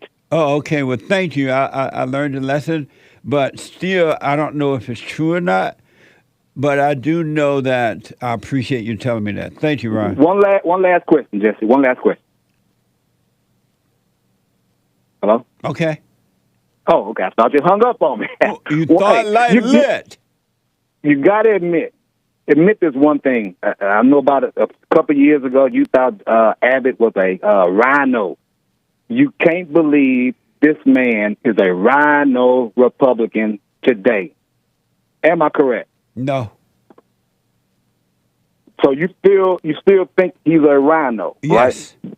You know why? Yeah, I'd like to know why. Because he just signed a stupid bill saying that men cannot play in women's sports. They're in Texas. You're the only conservative who goes against that, sir. You're the only conservative. Are you for men playing in women's sports? No, I'm not. Why not? Because it's an unfair advantage for a man to be playing with a woman. Are you in favor of women playing in men's sport? I am not, because they will get hurt. And so Abbott is not against that? Abbott is not against what exactly? Women playing in men's sport, women being in the military, and leading roles in the military and all that. He's not against that. Well, women, first of all, women playing in men's sports is very, very rare. But it still shouldn't happen at all.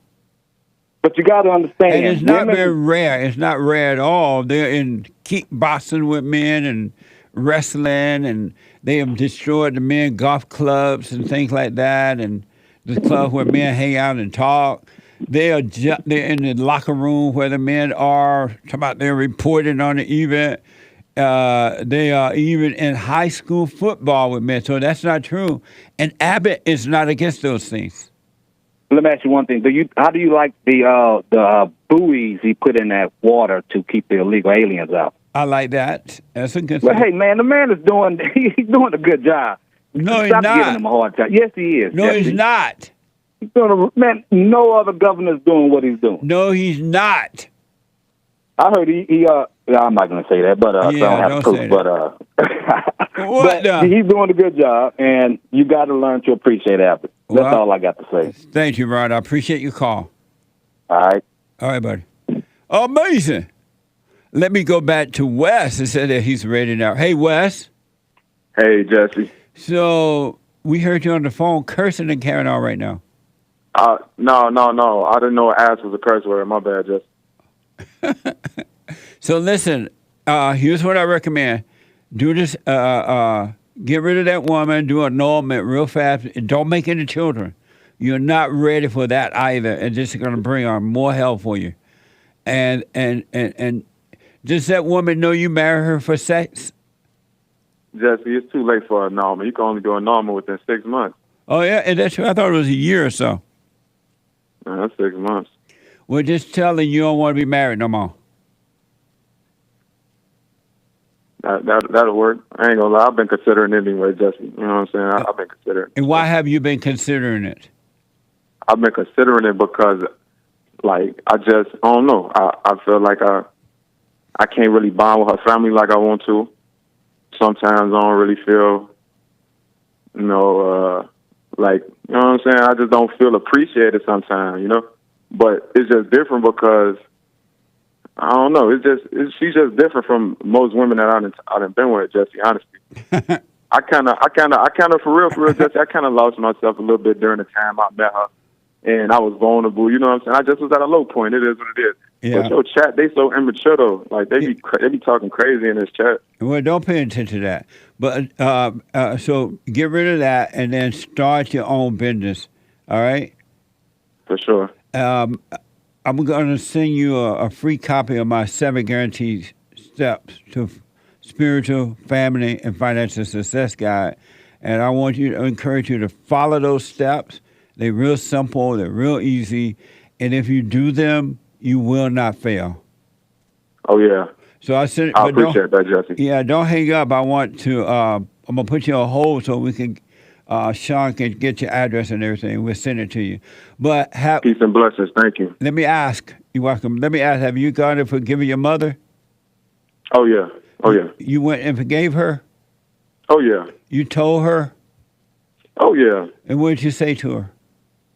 Oh, she responded back with love and peace. Like we've never really had no type of disconnect like that. Just so what did you say to her when you went to her? What did I say to her when I went to her? Yeah.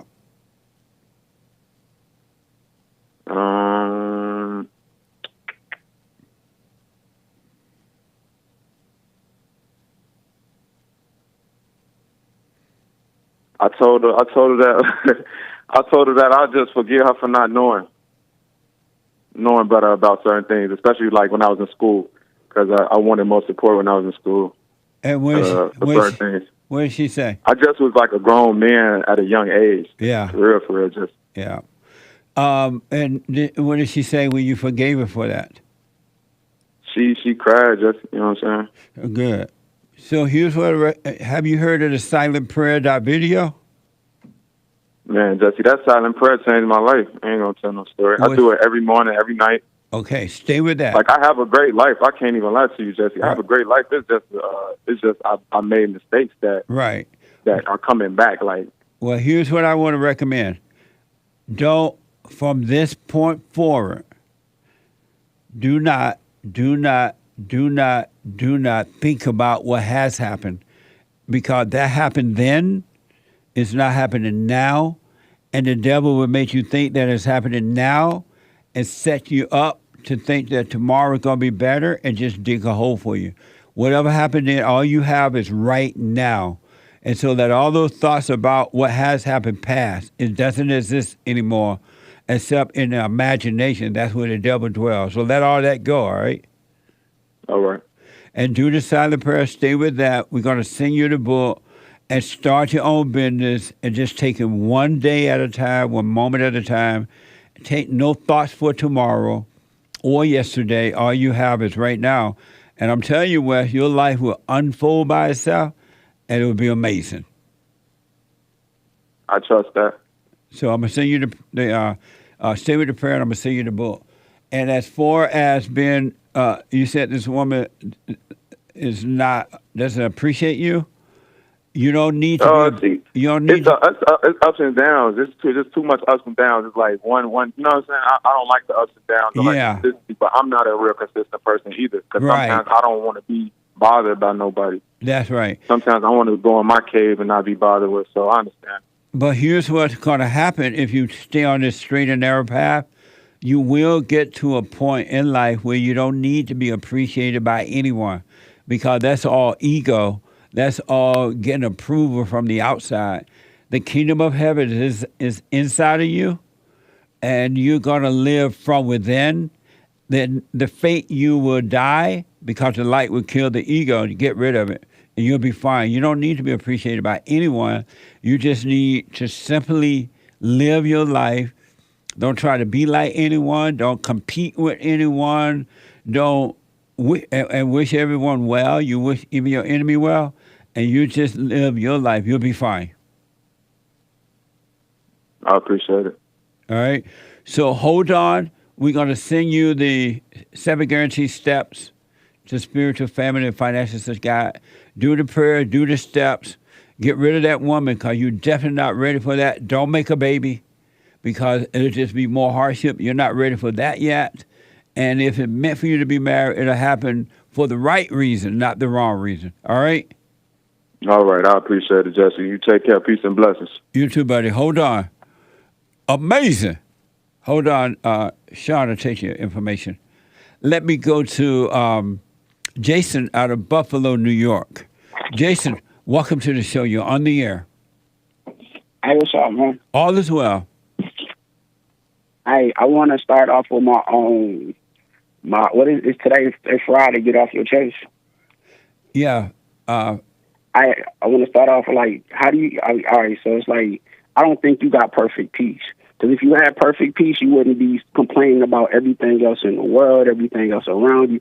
Perfect, like, peaceful stuff would come out your mouth. When you go to insulting people, that is not peaceful. So how do you say you got perfect peace when you go to insulting people? And that's not peaceful. Insulting people, talking down on people, complaining about what other people are doing. How are you peaceful when you complaining about other people, when you're talking about other people? How do you know that's what happens when you have perfect peace? I mean, you would think somebody that has perfect peace with it, somebody like that. But how do you know, though? How do you know? How do I know? Yeah. Because peace, cause at peace, when you at peace, that means you're not warring with nobody. That means you're not attacking nobody. How do you know that? You're not. But that's what the word peace means. How do you know, though? Do you have perfect peace? I told you, the only way I can have perfect peace is when I die, because I think too much. So my mind is constantly racing. Right, and so I don't have it. And so, no, you don't have it. You said the only way you're going to have it, you're going to die. You have to die first. And that your mind, because your mind think too much, you said? Yeah, but and so could you be wrong in your thinking right now? No, I'm not wrong with my thinking, because I know the definition of what peace means, and I know the definition of perfect. And if you also believe that racism exists. I mean, but racism does exist. See? Just because you think racism exists doesn't mean that you know what perfect peace. What do I complain about? What do I complain about? You complain about black people doing this. Like what? How do I complain about that? Are you saying like women, putting women in government, putting women having jobs? Jason, go ahead. Let's do one item at a time. Okay, all right. How do I complain about the blacks? How do you complain about the blacks? Wow, that is a lot. You say they always vote Democrat. What? You say that they always vote Democrat. But that means you have a problem. Are you saying that most but not all do not vote Democrat? That's not the point. No, are you saying they don't do it? It's not the point if they do it or not. It's the point that you have a problem with it. I don't have a problem with it. Yes, you do. No, I don't. Why do you think I have a problem with it? then why would you say Democrats are on black Democrats are on a PlayStation? Jason, why do you think I have a problem with the fact that not all, but most black people vote for the Democrats? Why do you think I have a problem with it? Because you get on your show, your platform, and you complain about it. How do I complain about it? I'm just telling you what they're doing in hopes that some of them will wake up and leave the plantation. But I don't have a problem. They can stay there and die right there on the plantation. I'm okay with that. Okay, now then why do you keep talking about if you're okay with something? Because some, hold on, let me respond. Because some people hear and they realize, wow, that's true, and they wake up. Some hear and they reject it and they stay there, and I'm fine with that. Okay, so explain your perfect peace. How do you have perfect peace when you constantly talking about other people and complaining about what goes on? We just went over. I'm not complaining. Didn't we just go over that? So what did we just go over that? Stay with me. No. I still don't. To me, it's like, so what do you call it when you? Didn't we just go over that? No, you did not clarify that for me. You saying what you say is not complaining. You say you don't have a problem with it. Right. So what you saying is hold on. You telling people you saying you don't have a problem with it. Right. But you telling people that they should wake up. You want people to, so you saying you couldn't care, but you telling people so they can wake up. Right. But if they don't, I'm okay with that too. I mean, that doesn't matter, but you're still trying to get people to wake up. So no, I'm not. You care. I'm not trying to get people to wake up. Okay. So if you're not trying to get people, then why do you say it? Then if you're not trying to get people to wake up, if you're not trying to get people to convert to the way that you're thinking. No. So you just talk hot. So you just speak like hot air. So everything out your mouth is just like hot air. What is hot air? Hot air is it's not believable. You don't stand behind it. There's no truth in it. It's like what? You don't stand behind it. You don't It's not a state. It's not a factual statement to you. It's just something that you just say to fill time on your show. I don't understand what you're saying. Okay, all right. Let me try to explain it to you. It's like, so when you told me that should I care if the people wake up or not? I mean, that's what you. It seems like that's what you be trying to do. Should I care if people wake up or not? I mean, you go to great lengths, like telling stories, putting. Should I care if people wake up or not? I don't know. It shows that if you should I care if people wake up or not? That's not up to me to decide what you should do. But you said I care, and I'm asking, should I care? No, I'm not asking. It's not up to me. It's like this way that you act. I mean, the way your actions, the way that you go through the stories, the way that you talk about it, the way that you feel. I guess the way that you be bringing up examples and telling stories and bringing up more information about it. Hey, Jason. Go ahead. Should I care? That's not I can't tell you what to do with yourself. You just said that I do. You said I do care. And I'm asking, and I said I don't. I'm saying your actions show. I'm saying your actions show that you care, that you want people to change. And should I want people to change? That is not up to me. Why you gonna ask me what I want you? I don't want you don't want me to. You don't want to ask me what I want you to do. You don't want that question. No, I'm asking you. Should I want people to change? Should a person want another person to change? I can't answer nothing about. I'm not talking about other people. I'm a self-defined person. I got my own identity. I know who I am. I'm no, you don't. Get in your head and think what you should do. No, you don't. What the? So Jason, I appreciate you, man. Call me again. I got to take a break. Another hour to go. One more hour. Hake is coming in with the hate news, not the fake news. I'll be back in a moment. 888-77-JESSE. Back in a moment.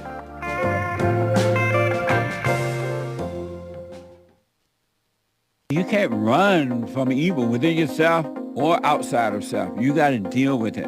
And you need good in order to deal with evil. And God is good. You need to return to the Father. And you'll see within you, he will fight the battle for you. And he will fight it without, because he will show you how to deal with it. And you will have no fear. Love God with all your heart, all your soul, all your might, along with nothing else. Nothing else means yourself, your children, your wife, your things, your ego, your reputation, and all that. You can't care about any of that. The children of anger will use it to control you. But if you love God, he will renew your mind, and none of those things will be before him. And so when they go after you, oh well, You may take my body, you may take my things, but you're not going to take my soul. And that's a true reality.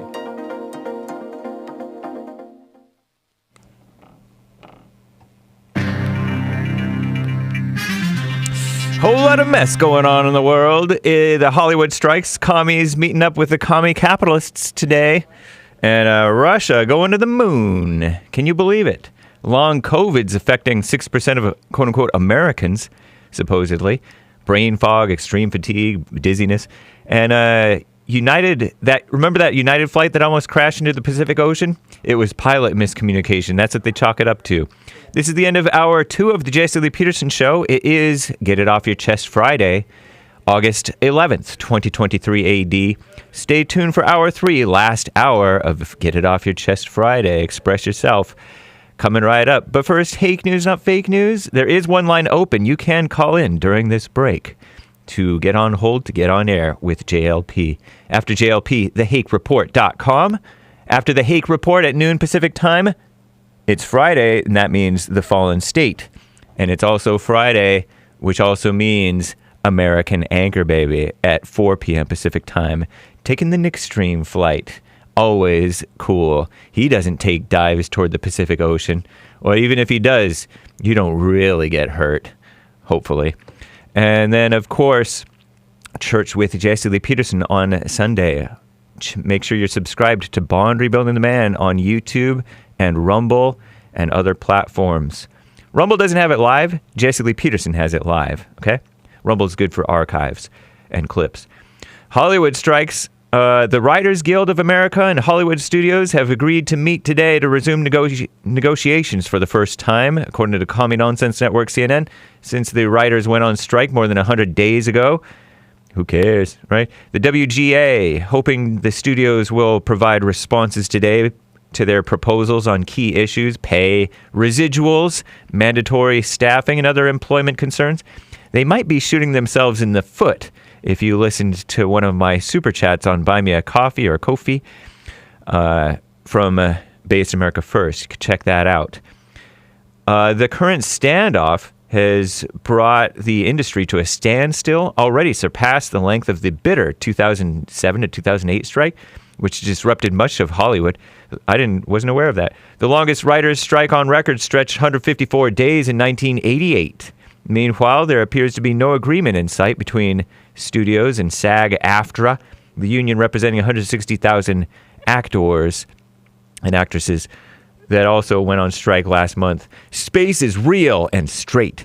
Commie Nonsense Network CNN reports for the first time in 47 years, Russia launched a lunar lander today. The unmanned spacecraft Luna 25, expected to enter an orbit around Earth before landing on the moon to explore potential resources. Russia's last lunar lander, Luna 24, landed on the moon on August 18th, 1976. Luna 25 and India's Chandrayaan-3 mission, which launched mid-July, this past month, are both expected to land on the lunar South Pole on August 23rd. It's a race to see which country will land first. Wow. Separately, Virgin Galactic, the space tourism company founded by British billionaire Richard Branson, which you may have seen on American Anchor Baby yesterday, finally launched their first tourists to the edge of space on Thursday after decades of promises. It carried 3 customers, former Olympian John Goodwin, health coach Keisha Shahaf, and her 18-year-old daughter Anastasia Mayers, whatever. Long China virus is real, everybody. 6% of U.S. adults are still struggling with long COVID symptoms, per CNN, more than 2 years after the height of the scam-epidemic, according to the Scared Woman-led CDC. It's a new woman, probably still scared, not a Christian. Brain fog, extreme fatigue, and dizziness are some common symptoms among the people supposedly affected by post-COVID-19 conditions, and they are. Remember that close call, that airplane that nearly took a dip into the ocean? We're drawing on the lessons learned from this flight to inform the training of all United pilots. That's what United Airlines said, confirming Thursday pilot error caused the 2022 incident where a United flight came within 748 feet of crashing into the Pacific Ocean. Scared 271 passengers, or many of them anyway, probably. I'm James Hake. Now back to JLP, Hour 3.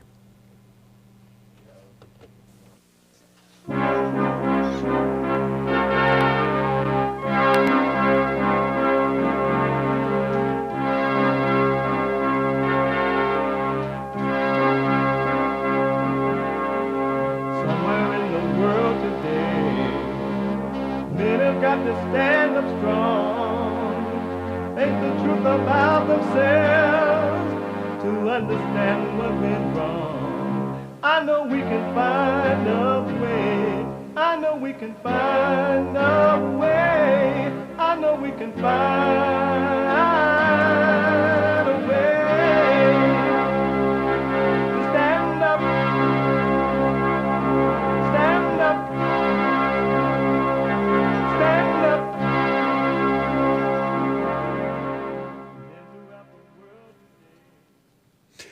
Uniting the races with truth instead of dividing them with lies. We're also rebuilding the family by rebuilding the man. I am Jesse Lee Peterson. Good morning. Welcome to the show. Third hour already. You can get involved. There is one line open right now. 888-77-53773. 888-77-JESSE. Jesse. Jesse. The biblical question for this week: do you value your feelings? Do you value your feelings? We have every way that you can watch and support the show listed on jesseleepeterson.com/show. jesseleepeterson.com/show. And don't forget, anywhere in the world, and no matter what you're doing, no matter who you are, laying out at the beach or running from the cartels or coming from those S-hole country trying to get in here, whatever, you can listen to the show on your iPhone or iPad by calling the listen line at 641-793-1500. 641-793-1500. And follow us, JLP Talk on Twitter, Jesse Lee Peterson on Instagram. Like, follow, ring the bell, subscribe, telephone, telegraph, tell a friend. All right? It's Friday. It's Get It Off Your Chest Friday. Whatever is on your mind, express yourself Friday. You Tom like a mug. You need to go and get yourself bleached, because everything you say about black people, and you're sitting up there looking like a tar baby. It might sound like a semantics argument, but he's a great alien. I wonder if he's been smoking pot. Y'all can go down there and get driver's license, right? I was looking at cars the other day, and they're all girly cars. Where are the men cars? These little soft cars. Because no one has produced one scintilla of evidence. No manly cars.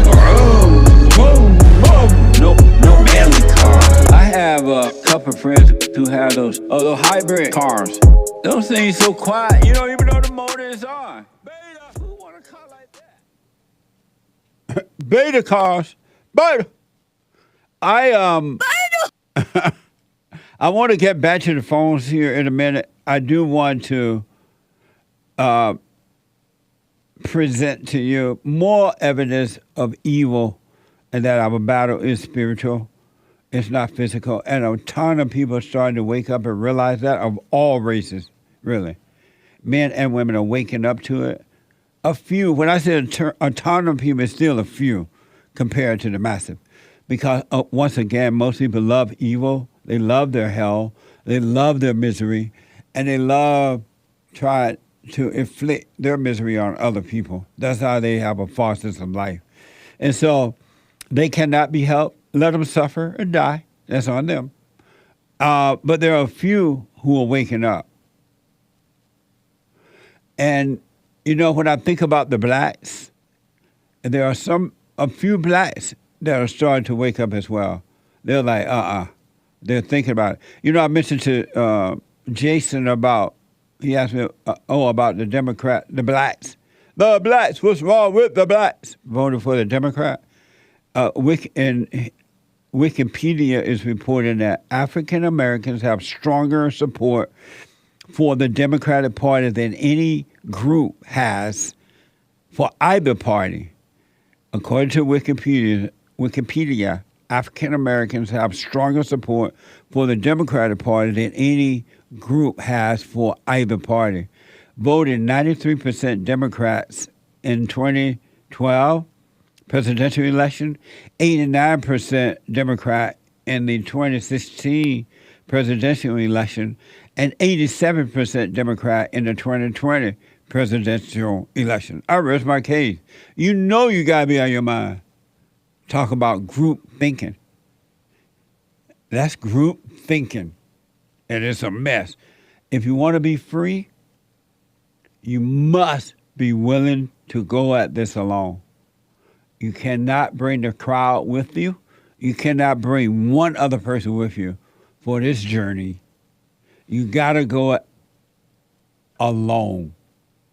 Be in the world, but not of it. You must be willing to stand alone. And you'll be able to deal with people there in a perfect way. The blade and white people, I have been sounding the alarm for years now that they're coming after you.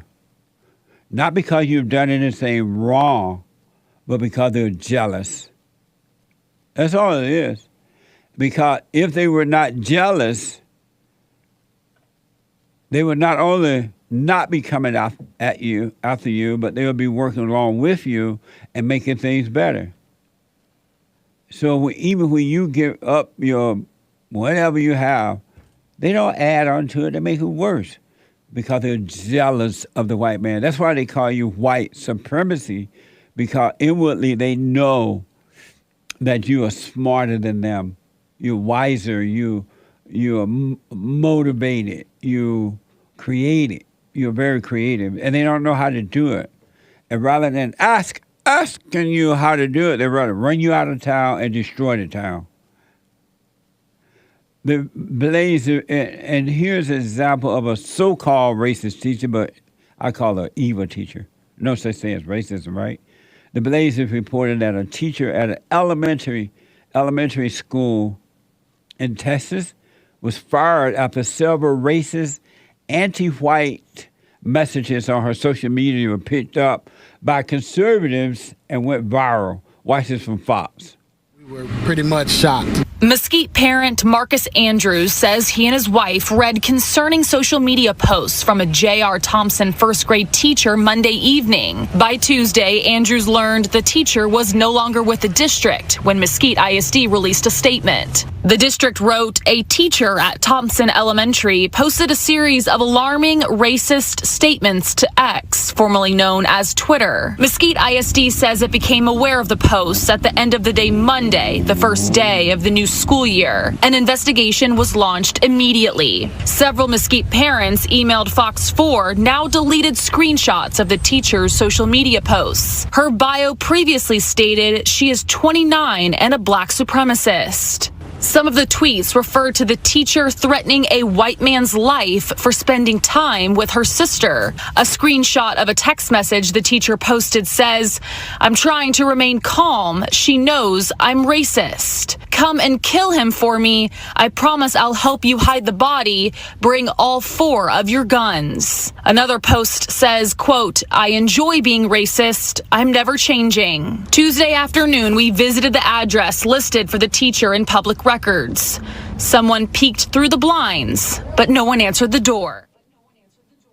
What the? Amazing. This is what's happening in your schools. And because mothers don't love their children, parents are no good today, they're going to send the kids to the school anyway. They're teaching critical race theory. It's not going to get better.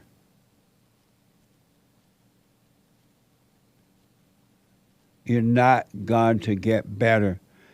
Anger is being pushed as good, and anger is evil. Anyone who has anger has fear. Anyone who has fear has anger. And they're pushing it as good. Woe unto the man that call good evil or evil good. And if you think this is a rare thing, you have another thought coming. You have not been paying attention. Watch this from X.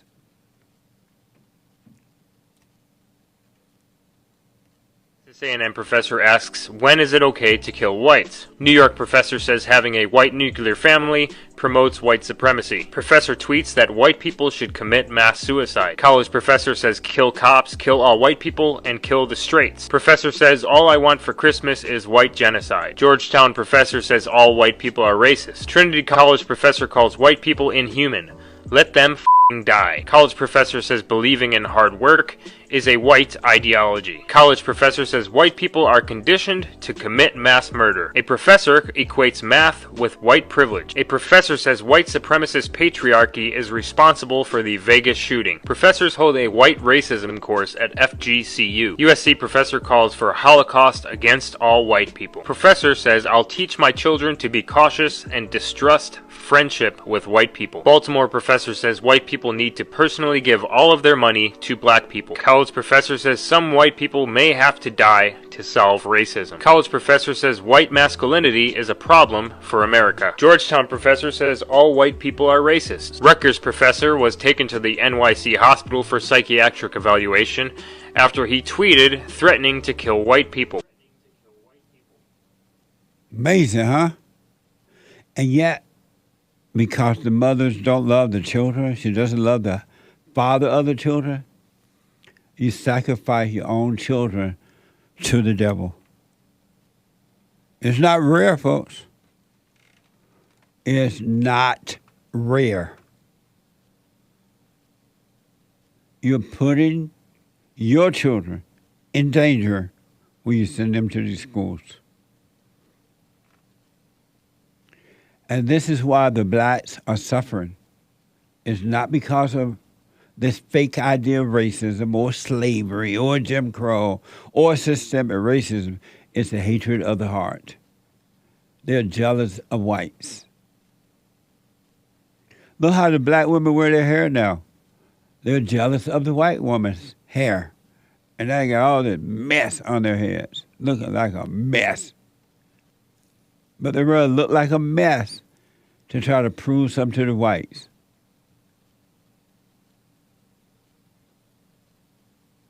It's not rare that one teacher is happening everywhere now, all over the place, and it's evil. And what do you think the outcome is going to be?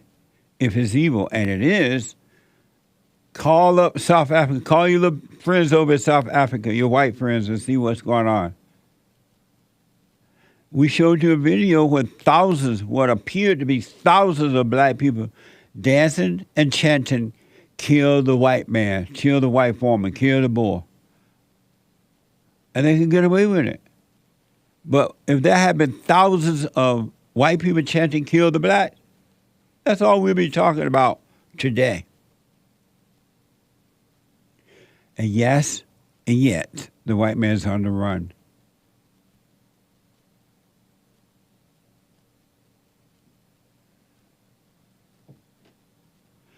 And remember when the Chinese virus thing happened and people were told to stay home? And a lot of people did.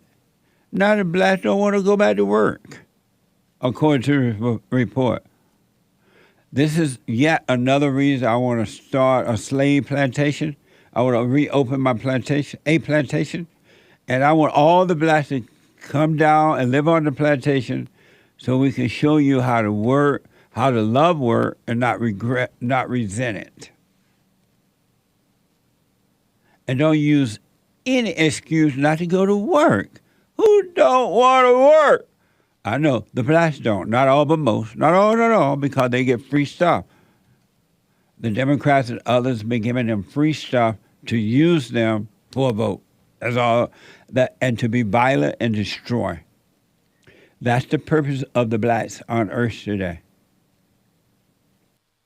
I want you to check out this headline from the LA Times. Remote work gave them a reprieve from racism. Remote work gave them a reprieve from racism.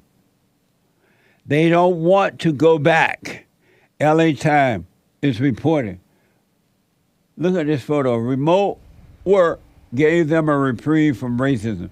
They don't want to go back to work. Black people don't love work anyway. What the? And you white folks have given them a reason not to go back to work. LA Times also says many black workers found that remote work lessened the racism they faced on the job in 2021. Just 3% of black knowledge workers wanted to return to full-time in-office work, compared with 21% of white workers. LaRon Barton weighed his options. If he took a pay cut of $5,000, he could have a fully remote job that would let him roam the country and give him the flexibility he craved. Or he could keep his salary and stay at his current job. Patients at the hospital sometimes gave him funny looks, recalled Barton, who is black, and staff members questioned his competence. Working remotely during the pandemic showed him a whole different lifestyle, a break from the microaggressions and racist behavior he had to endure. Barton chose the pay cut. Workplace politics and discrimination can make the office an undesirable place to be. That was from that article from the LA Times. They don't want to go back to work. I've told you 1,000 times and more that not all, but these blacks are lazy and trifling, and they've been made to believe they don't have to do it anymore, and they don't want to.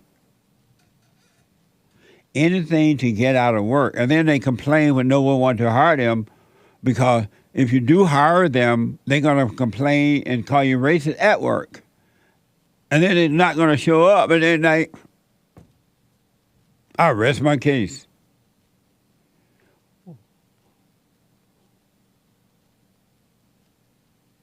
What a mess. And last but not least, this thing about racism, just think about that. Racism is not even real. It's like an illusion. And it's being used for total destruction. A fake idea, a thought. It's like your whole mind is an illusion, right? This is what racism is. And they're driving it in the ground for destruction.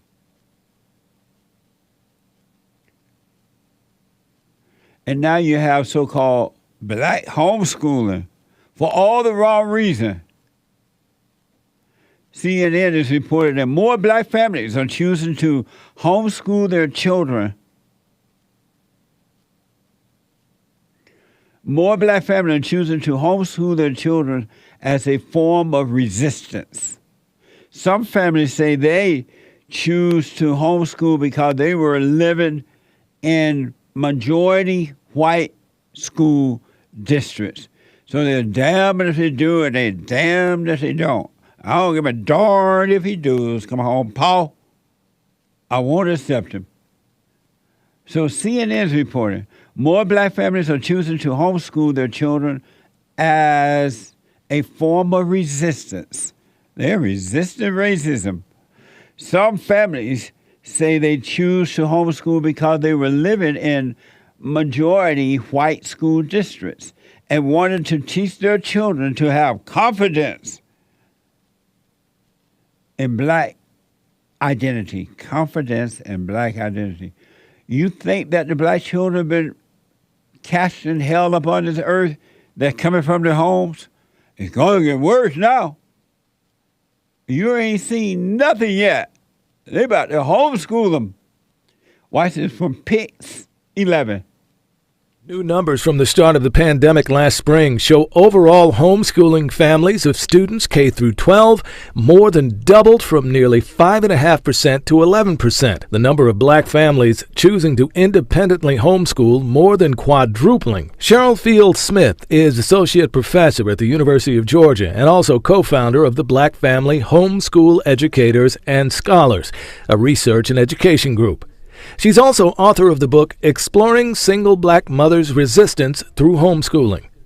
Even before the pandemic, Field Smith says concerns about racially hostile environments and very little black history taught in schools contributed to a large number of black parents turning to homeschooling. It's the education we thought we were going to get when we desegregated. Access to the things that are going to enrich our children, not only their brains, but their spirits. Christina Garrett agrees. As a mom, with 4 sons, I want my boys to be able to be validated, on an everyday basis, that you're handsome, you're amazing, that you can accomplish anything, the sky's the limit for you, and there's no other voice that is telling them alternate. Lord, have mercy. May God have mercy on those children.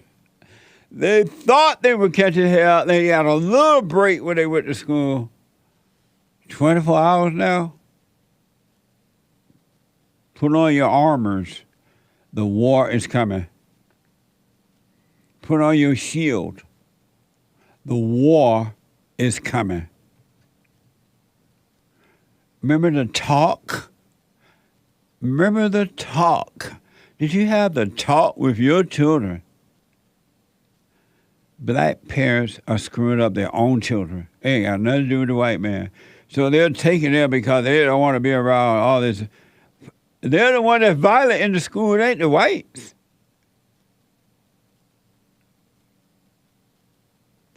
A spiritual battle, a warfare between good and evil.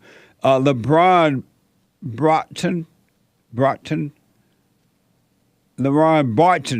was a guest on the JLP twice several years ago. I don't remember, but I'm being told. I don't know, but I've been told Jesus passed through Jericho. Let me go to Caroline. Is that right? Caroline, a first-time caller out of Virginia. Caroline, welcome to the show. You're on the air. God bless you for taking my call, Jesse. I have a question for you. Yes. What is black? I'm sorry? Because what is black? Black is beautiful. Black is beautiful. But, so, I grew up in Buffalo in the 1980s. It was hell on wheels. It was the blackest place you've ever seen. And I'm white. White. Reagan sold out the steel industry, which employed all the dads in our town, and my mother was a secretary. We had no money, and so I if you look at me, I'm as white as the Queen of Hearts, but my background is black. So, what's the difference between the people that make it and the people that don't? You said you that come from this background. You said your background is black? It's poor, and you know what I mean? That was my question. What is black? I don't quite understand the question. What is black, and how is that related to you? If you come from a background that's poor and disadvantaged, whether you're black or white, aren't you all black?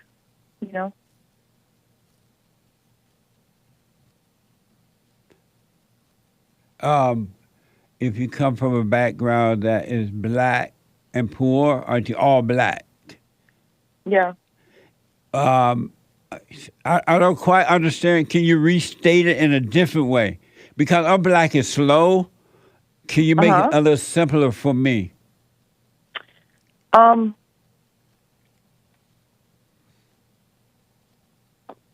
me think. What's the difference between being black and being disadvantaged and coming up in very bad place. Well, first of all, I don't quite know what you asked, but I think I know. So I'll work with a little bit here. Black people are not disadvantaged at all. Okay. And then black people, it's not that they don't have material things. The problem with most of blacks, not all, is they lack character. They have no love. Okay. Yeah, I mean, we would have qualified for welfare, but my mom, she white. I mean, she's dead, but she's white. Never wanted to do that, and I think that's part of the difference. And are you doing okay in your life now? Oh, great. I mean, I have like 15 degrees, and that's what I'm saying. Yeah, I worked hard. I live in $1 million house, and but I came up poor, just like the black people. So yeah. And do you have perfect peace? I'm probably 55% there. Okay. And do you have perfect peace? No. And why not? You have $1 million home. You're doing very well with 800 degrees, and you still don't have perfect peace. I've been reading the Bible, and I found your show like 4 or 5 months ago, and it's helped me more than $200,000 of therapy has. So God bless you, Jesse. You're welcome. Have you forgiven? So yeah, what happened was about like 10 years ago. I forgave my mom long before I found your show. I was out at an antique store in Maryland, and I saw a toy that I had played with as a child, and I went in the bathroom and I had a spiritual experience, and I realized my mom couldn't help herself, and that moment I forgave her. So did you tell her? She died. Okay. So she was dead when you realized that you resented her? No, she was alive, but no, I mean, you have a good point. I didn't talk to her then, but it was looking in the mirror and forgiving her. She died because of well. Why didn't you tell her? She got dementia, Alzheimer's. She wouldn't have known the difference. But you would have known. No, you're right. You're right. Are you doing the silent prayer? Twice a day. And stay with it, all right? Honestly, it's helped me a great deal. Well, stay with it, and let those thoughts pass, and you shall have perfect peace. God bless you, Jesse. You're welcome. Thank you, Carolyn. All right. Bye now. Bye-bye. Amazing. See, money, degrees, fine homes, fake friends, can't do it. Marriage, won't do it. Gregory out of Orlando, Florida. Gregory, welcome to the show. You're on the air. Gregory. No, Gregory. What the? I'm going to put Gregory. I sound like he's back there somewhere. I don't know what's going on. Carlos is a first-time call out of Florida. Carlos, welcome to the show. You're on the air. How you doing, Jesse? All is well, sir. Quick question. I didn't want to take much of your time. So I've tuned into your channel for quite some time now, and I hear that you mention a lot the silent prayer. Yes. So I've officially been practicing the silent prayer, but I've been struggling with it. I'm going to be honest with you. I think, I still get angry at things. I don't feel like I'm at a place in my life where I should be, And I guess my question is how do you stay consistent with the silent prayer? Okay. Good question, man. Hold on. Let me take a quick break, all right? All right. Okay. 888-7753. 773. 888-77 Jesse. The treasure chest is now open on D-Live. Back in a moment.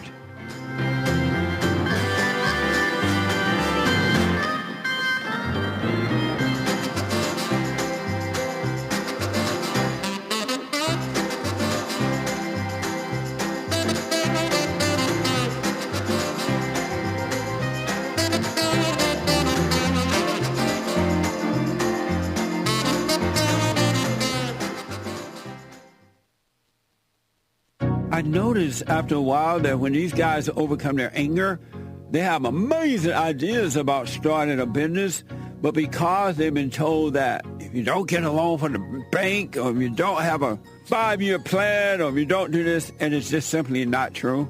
It's the first step. With faith, then all things are possible. So, but the most important thing is to return to the Father.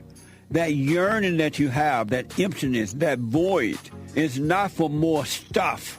It's not for more friends. It is a return to the Father, because there's no way you can return to God and be angry at your earthly father. So thank you all so much, right? People around the world donated to Bond at rebuildingtheman.com, or they call 800-411-2663, and we're still committed to pointing the right way for men and women to return to the Father.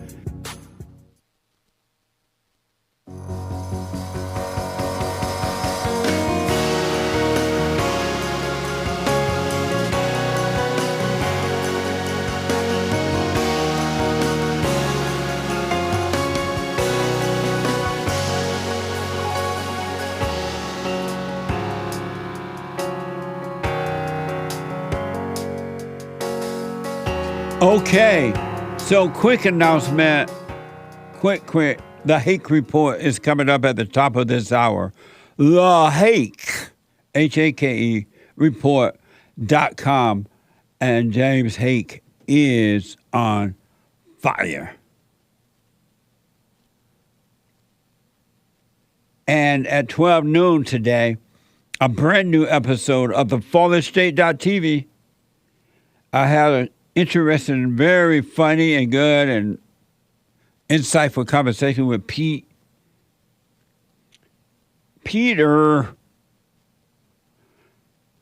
Schwethelm. I had issue with his last name when I was interviewing him too. Schwethelm. He is the author of Recovering Races, a comprehensive and fair-minded attempt to reasonably discuss a discomforting subject. Watch this. Next time on The Fallen State. And so, are you a racist? Yes, I am. You really think that most black people are making choices to harm other people? I see it on a daily basis. You sound like an extremist and a half right now. I may not know my flaws, but I know black people. The white people are already licking the boots of the blacks. How much more licking do you need to do? George Floyd and I hooped together. Oh, yeah? Did y'all smoke pot together, too? White people commit more violent crime. What the? Do you think all women are narcissists? Yes. You're going to get me in so much motherfucking trouble laughing at your... Amazing. At 12 noon Pacific time, the FallenState.tv. And the Anchor Baby at 4 p.m. The one, the only, the amazing Anchor Baby. The American Anchor Baby. At 4 p.m. He's flying high on Fridays at 4 p.m. Not off pot, but high off natural energy given to him by God. So get ready for a smooth ride. All right, at 4 p.m. And don't forget personalized shout-outs on Cameo. I do them for you. Birthday shout-outs, wedding, anniversaries, whatever. CAMEO.com/Jesse Lee Peterson. CAMEO.com/Jesse Lee Peterson. And since right now you can't support us on YouTube, you can go to buymeacoffee.com/JLP Talk. Cash app cash.app/Bond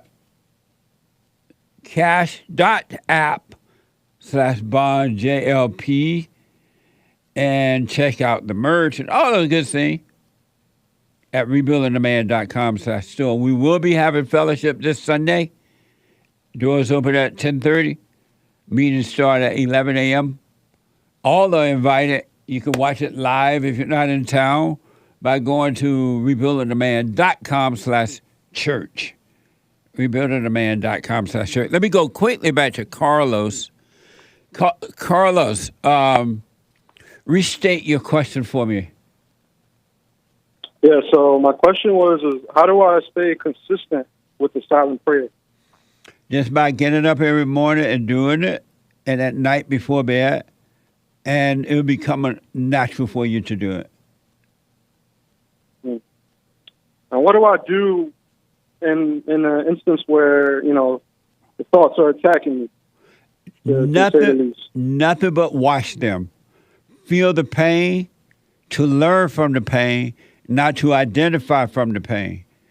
Don't think it's you. Don't get an identity from it, but you want to understand from the pain, and it will disappear. Okay. But do nothing. Let the light of the Father destroy the darkness of evil. Okay. All right.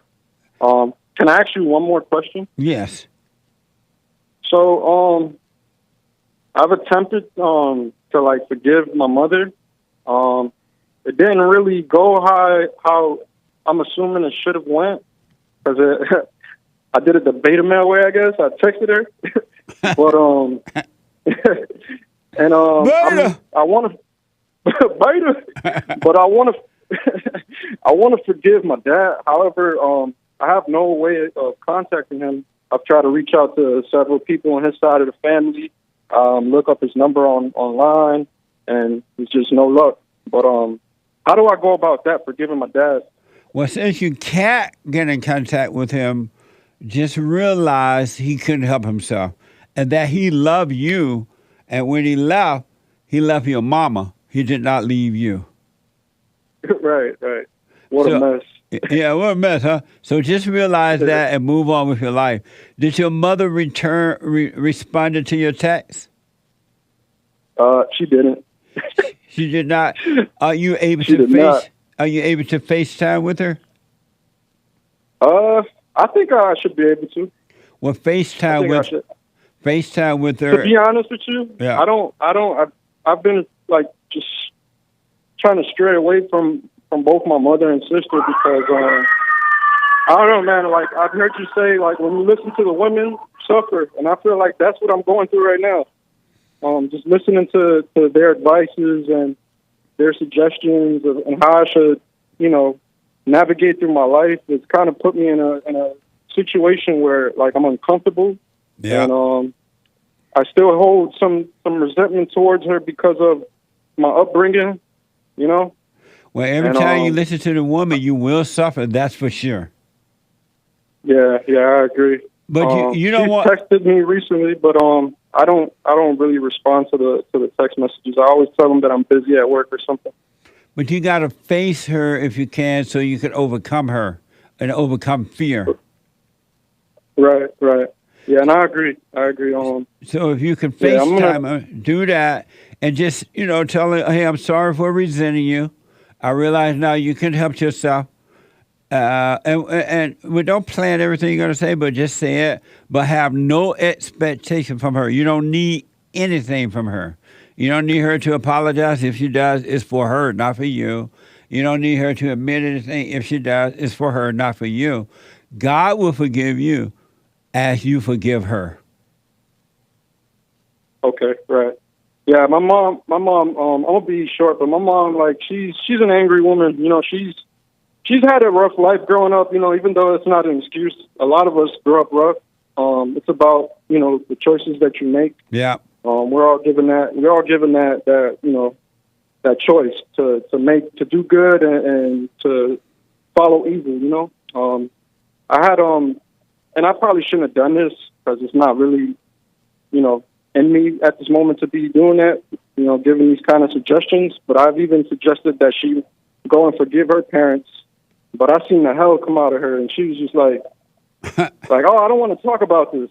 Like, change the subject. She got real angry at me, and I'm just like I didn't know. Like, I was like, I guess that's why I find it very hard to come to her and tell her that I forgive her, because I feel like she's just gonna just lash out and just get. That hell's gonna come out of her. Oh, I took care of you very well by myself. The ego in her. Yeah, and if she does, you just watch her do it like you're watching a crazy movie, and it has nothing to do with you. It's on her. It's not you.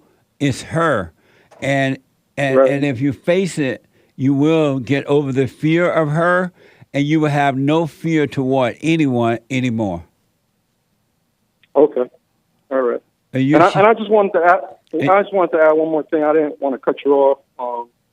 I'm going to tell you that you're shaking your boots, but it'll be the last time you shake. But go ahead. Oh, gotcha. Nah, I just wanted to ask, because I'm not gonna lie to you, man. Like, I've been on and off with the pot. He black, but I've been on and off. Like, I took a what they call a tolerance break. I went probably like 2 months without smoking it, and I went back to it. But I hear you say if you identify with these things, it's basically like you're giving it an identity. So is that what I should do? Is just not identify when I end up in situations like that? Absolutely. And don't judge yourself, because the pot is not the problem. It's the anger. It's the ego. And you're using the pot to try to feel better, deal with life or whatever, right? But as you are dealing with life, overcoming the anger or the ego, then the desire for the pot would disappear. Don't worry about it. Gotcha. All right, man. I appreciate you a lot, Jesse. I'm going to continue to tune in. I listen to you every day, literally. I've even tuned into your Sunday service. Right on. I'm sorry? And when you smoke pot, be aware of yourself smoking. Don't get so into it, but be aware of yourself going for it, lighting it up, rolling it up, lighting it up, and smoking it. Just be aware, but don't judge yourself. Thank you. I appreciate that. I'm going to keep that in mind. Are you married? I heard a baby. Sound like a baby in the background. Oh, no. I'm actually at work right now. Oh, okay. All right. Yeah, I'm on the balcony, so if you hear, the traffic, okay, I apologize for that. With no problem. Carlos, stay with it. Stay with it. Stay with it. Do the prayer and face your mama on the FaceTime thing. And if whatever she does, it's on her. It's not you, all right? And if you feel fear while she's doing it, just relax in the fear. Watch it. And when those thoughts come, just relax and watch those thoughts. Do nothing about them. All right. All right. Let me know how it goes, buddy. Of course. I appreciate you, Jesse. You're welcome. Thank you. All right. Bye now. Amazing. Let me go back to Jeffrey. I call him Gregory. My back. Jeffrey. Yes, sir. How you doing? All is well, sir. Thank you for holding. No problem. You're welcome. It's a pleasure. It's my second time talking to you. Amazing. Last time we talked when I first moved from Orlando. Now it's been almost 4 years. Wow. Yeah. Go ahead. I've just been last time we spoke, I was going through a divorce, trying to get it finalized this year. Just been speaking more to myself. Other than that, I've just been having these dreams about, I haven't watched porn in 7 months now. And I've just been having dreams that, like, and my dream is like, it's like someone keeps wanting to have sex with me. I can't explain it. It's weird. What? It's like I'm being attacked to have sex in my dreams. Right. And your question for me is what? What is it? I just don't understand. What does that mean? Only because when you dream, you go unconscious too, and so you're not aware. But don't worry about it. That's what happens when you stop physically doing those things. You do start dreaming about them, but it's no big deal. It all passed too, and all that will end as well. It's not a big deal at all. It's just you go unconscious, and it's something you used to do in the physical. Now it's in the dream, but it's no big idea. And don't let the devil make you read any more into it or anything. It's not a big idea, not a big deal. Just do the prayer and watch. You'll be fine. It'll pass. Okay. I appreciate that. Yeah. It's not like you got to go back to it or anything. It's just you're unconscious while you're sleeping. Yeah, it really took me down to the of going down to the divorce to stop watching porn, and I told myself a long time ago I was going to stop little by little, and now that I just hit rock bottom, and I just like, you know what, this is nothing beneficial, and it's been been the best 7 months so far. Nice. I'm not gonna lie, I appreciate that, and I'm not tired as I used to. I'm more focused. Yep. You're gonna I'm get more all your energized. energy. Yeah, you'll get your energy back. Yeah, so it's just like, it's just like now, it's just like the dream's been coming back. It's weird, but I appreciate it. Yeah, but just know the dreams are no big deal. It's going to pass. That's going to end too. And you stay with the prayer, you stay watching, you do your work, you'll be fine. Yeah, I had talked to my brother about it first, and I was like, because I had the first dream, my first dream that I had after I stopped for like almost a month, going on 2 months. I had a dream that this, like the perfect lady, my dream girl, right? It's so weird. It felt like it was so real. It's my not. first dream, it felt like she was so real, and we was about to do it, and then I stopped in my dream. It's like I caught conscious, and I stopped, and I saw myself. I said, "You're too expensive," and I stopped, and I woke up. Nice. And I told my brother about that. He was like, "You gay?" And I was like, "No, what are you talking about?" I just realized that having sex, when I was lost, having sex was costing too much. Yeah, absolutely. I was losing too much of myself, and I can't afford it no more. Right on. No, you're on the right track. You're on the right track, Jeffrey. Thank you, sir. Second time talking to you, man. I didn't even know why I called you. I said, let me just call you, just to call you. Keep up the good work, man. We appreciate you, man. All right. You're welcome. Much love. Much blessing. Thank you. Take care, sir. All right, buddy. Stay with it. You're fine, all right? Yes, sir. Thank you. All right. Amazing. Let me go quickly to Al, a first-time caller out of Georgia. Georgia, on my mind. Al, welcome to the show. You're on the air. Hey, how's it going, Jesse? All is well, sir. My question is abortion grounds for divorce? That's an interesting question. Only if she's truly sorry for doing it. How can you tell that? When you talk to her about it, are you married? Yes, sir. I've been married for 8 years, but me and my wife, we've been together for about 14. And did she have an abortion? Yeah, about 4 years ago. Oh, and did she do it without you agreeing to it or something? Yes, sir. Oh, so why did you stay with her then after she did it? Well, I basically was trying to forgive her and save my family because we have she's had 5 other kids for me, and it was when she got pregnant with the 6th child. Mm-hmm. That's when she got the abortion. Oh, okay. And why didn't she tell you or discuss that with you? Well, we did briefly discuss it, but even though I was against it, she went ahead and did it anyway. Amazing.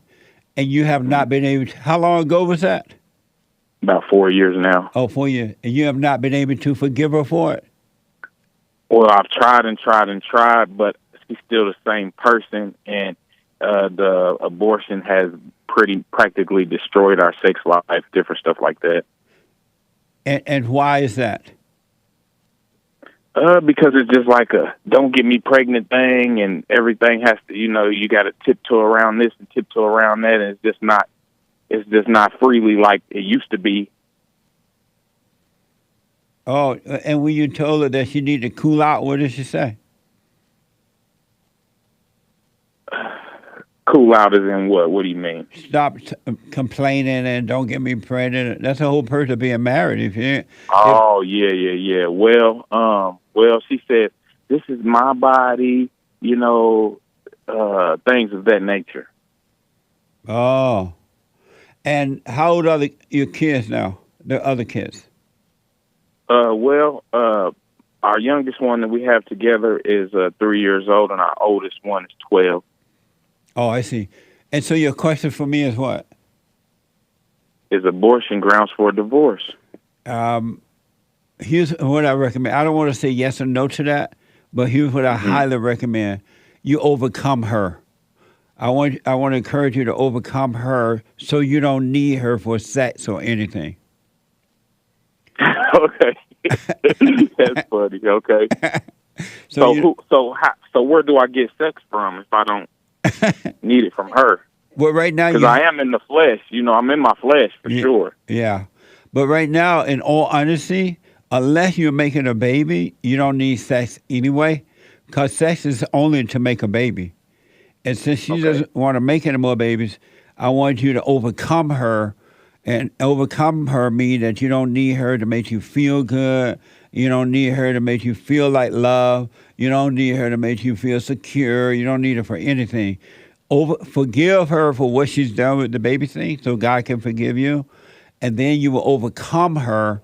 And that way you'll be able to help save your children from her by standing between them and correcting her when she's wrong. You'll be there for your children.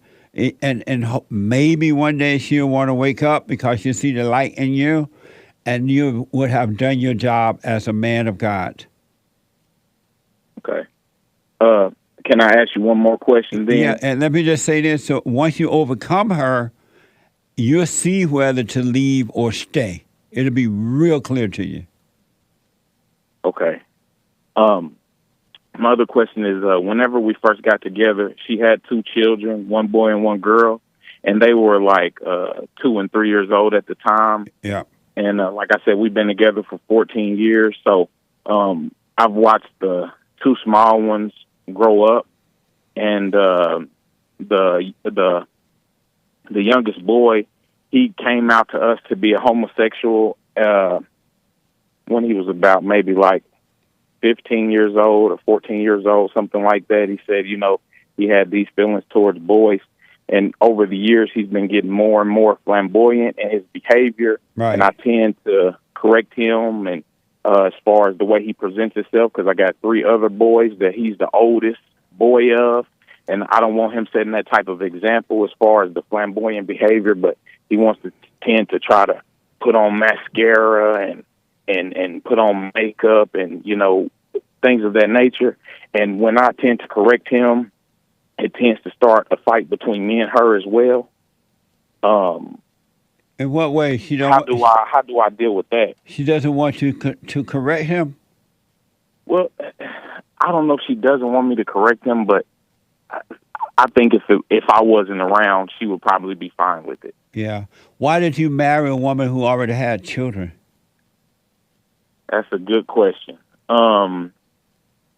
Well, I had, back in 2014, I actually shot and killed a man in self-defense. And when I was locked up, she was looking out for me.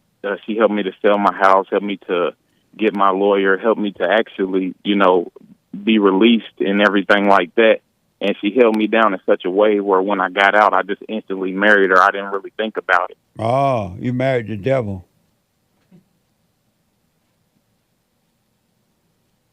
Here's what I recommend for that boy, those 2 kids that are not yours, there's nothing you can do about it.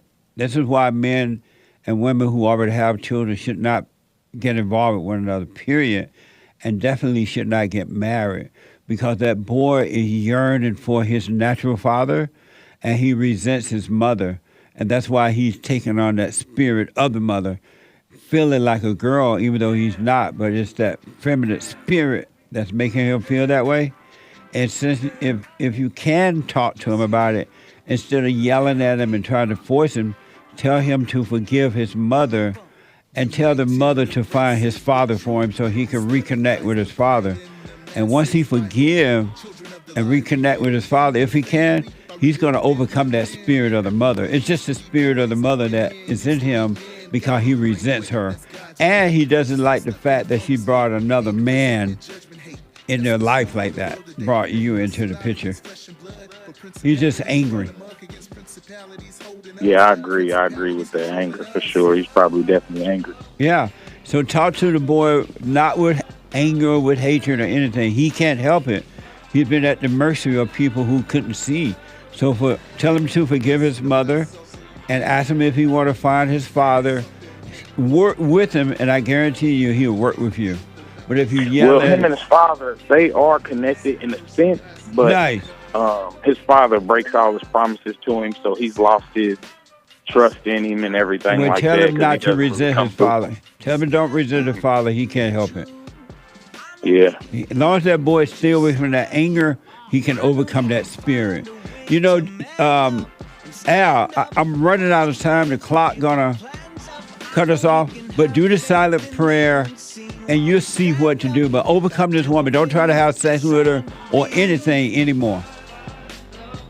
I agree. Okay. And then she's gonna try to dump all the sex you ever wanted on you. Don't take it. Okay.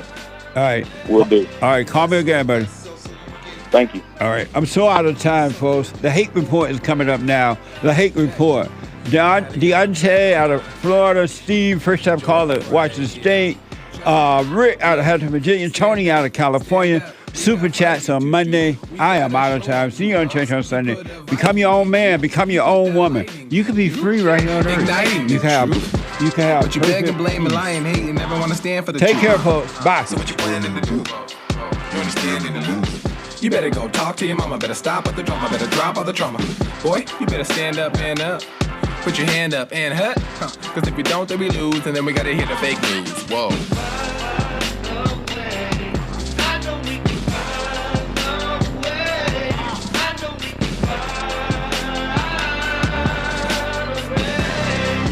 Know thyself so you can something went wrong, but face the truth about yourself and just seek first God's kingdom, cause you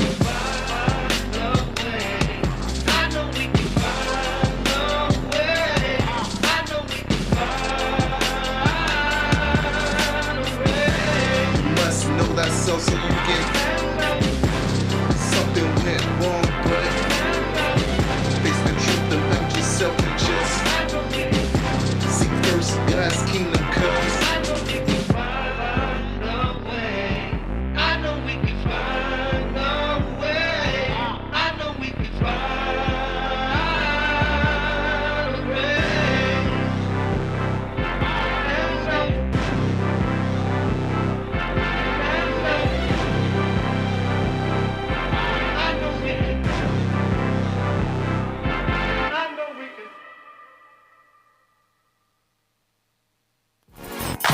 So, here's what I recommend. I invite you to download my silent prayer, and I want you to start doing it. You just download it, get the points of how to do it, and then after a while, you just do it on your own. It's going to point you in the right direction that your life will be returned to you from God. He will give you your life back, because anyone and all people who has anger, they're not themselves. You are the person that you are angry at. That's why it's so important to get to know yourself so that you can see who you're angry at. And if you're doing the hooping and hollering prayers and things like that, some people get up, oh, praise the Lord, hoop and holler, bless my mama, bless my daddy. Continue to do it. Do both. You will see if you want to stay with the hooping and hollering or do you want to be still and know God. So my gift to you, no charge, at rebuildingtheman.com/church.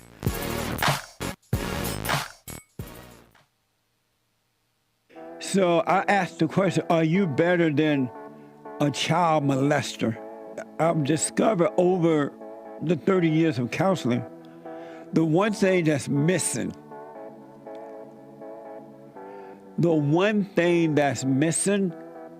and I think because it's not taught in the homes or talked about, we don't have examples of it, right, is love.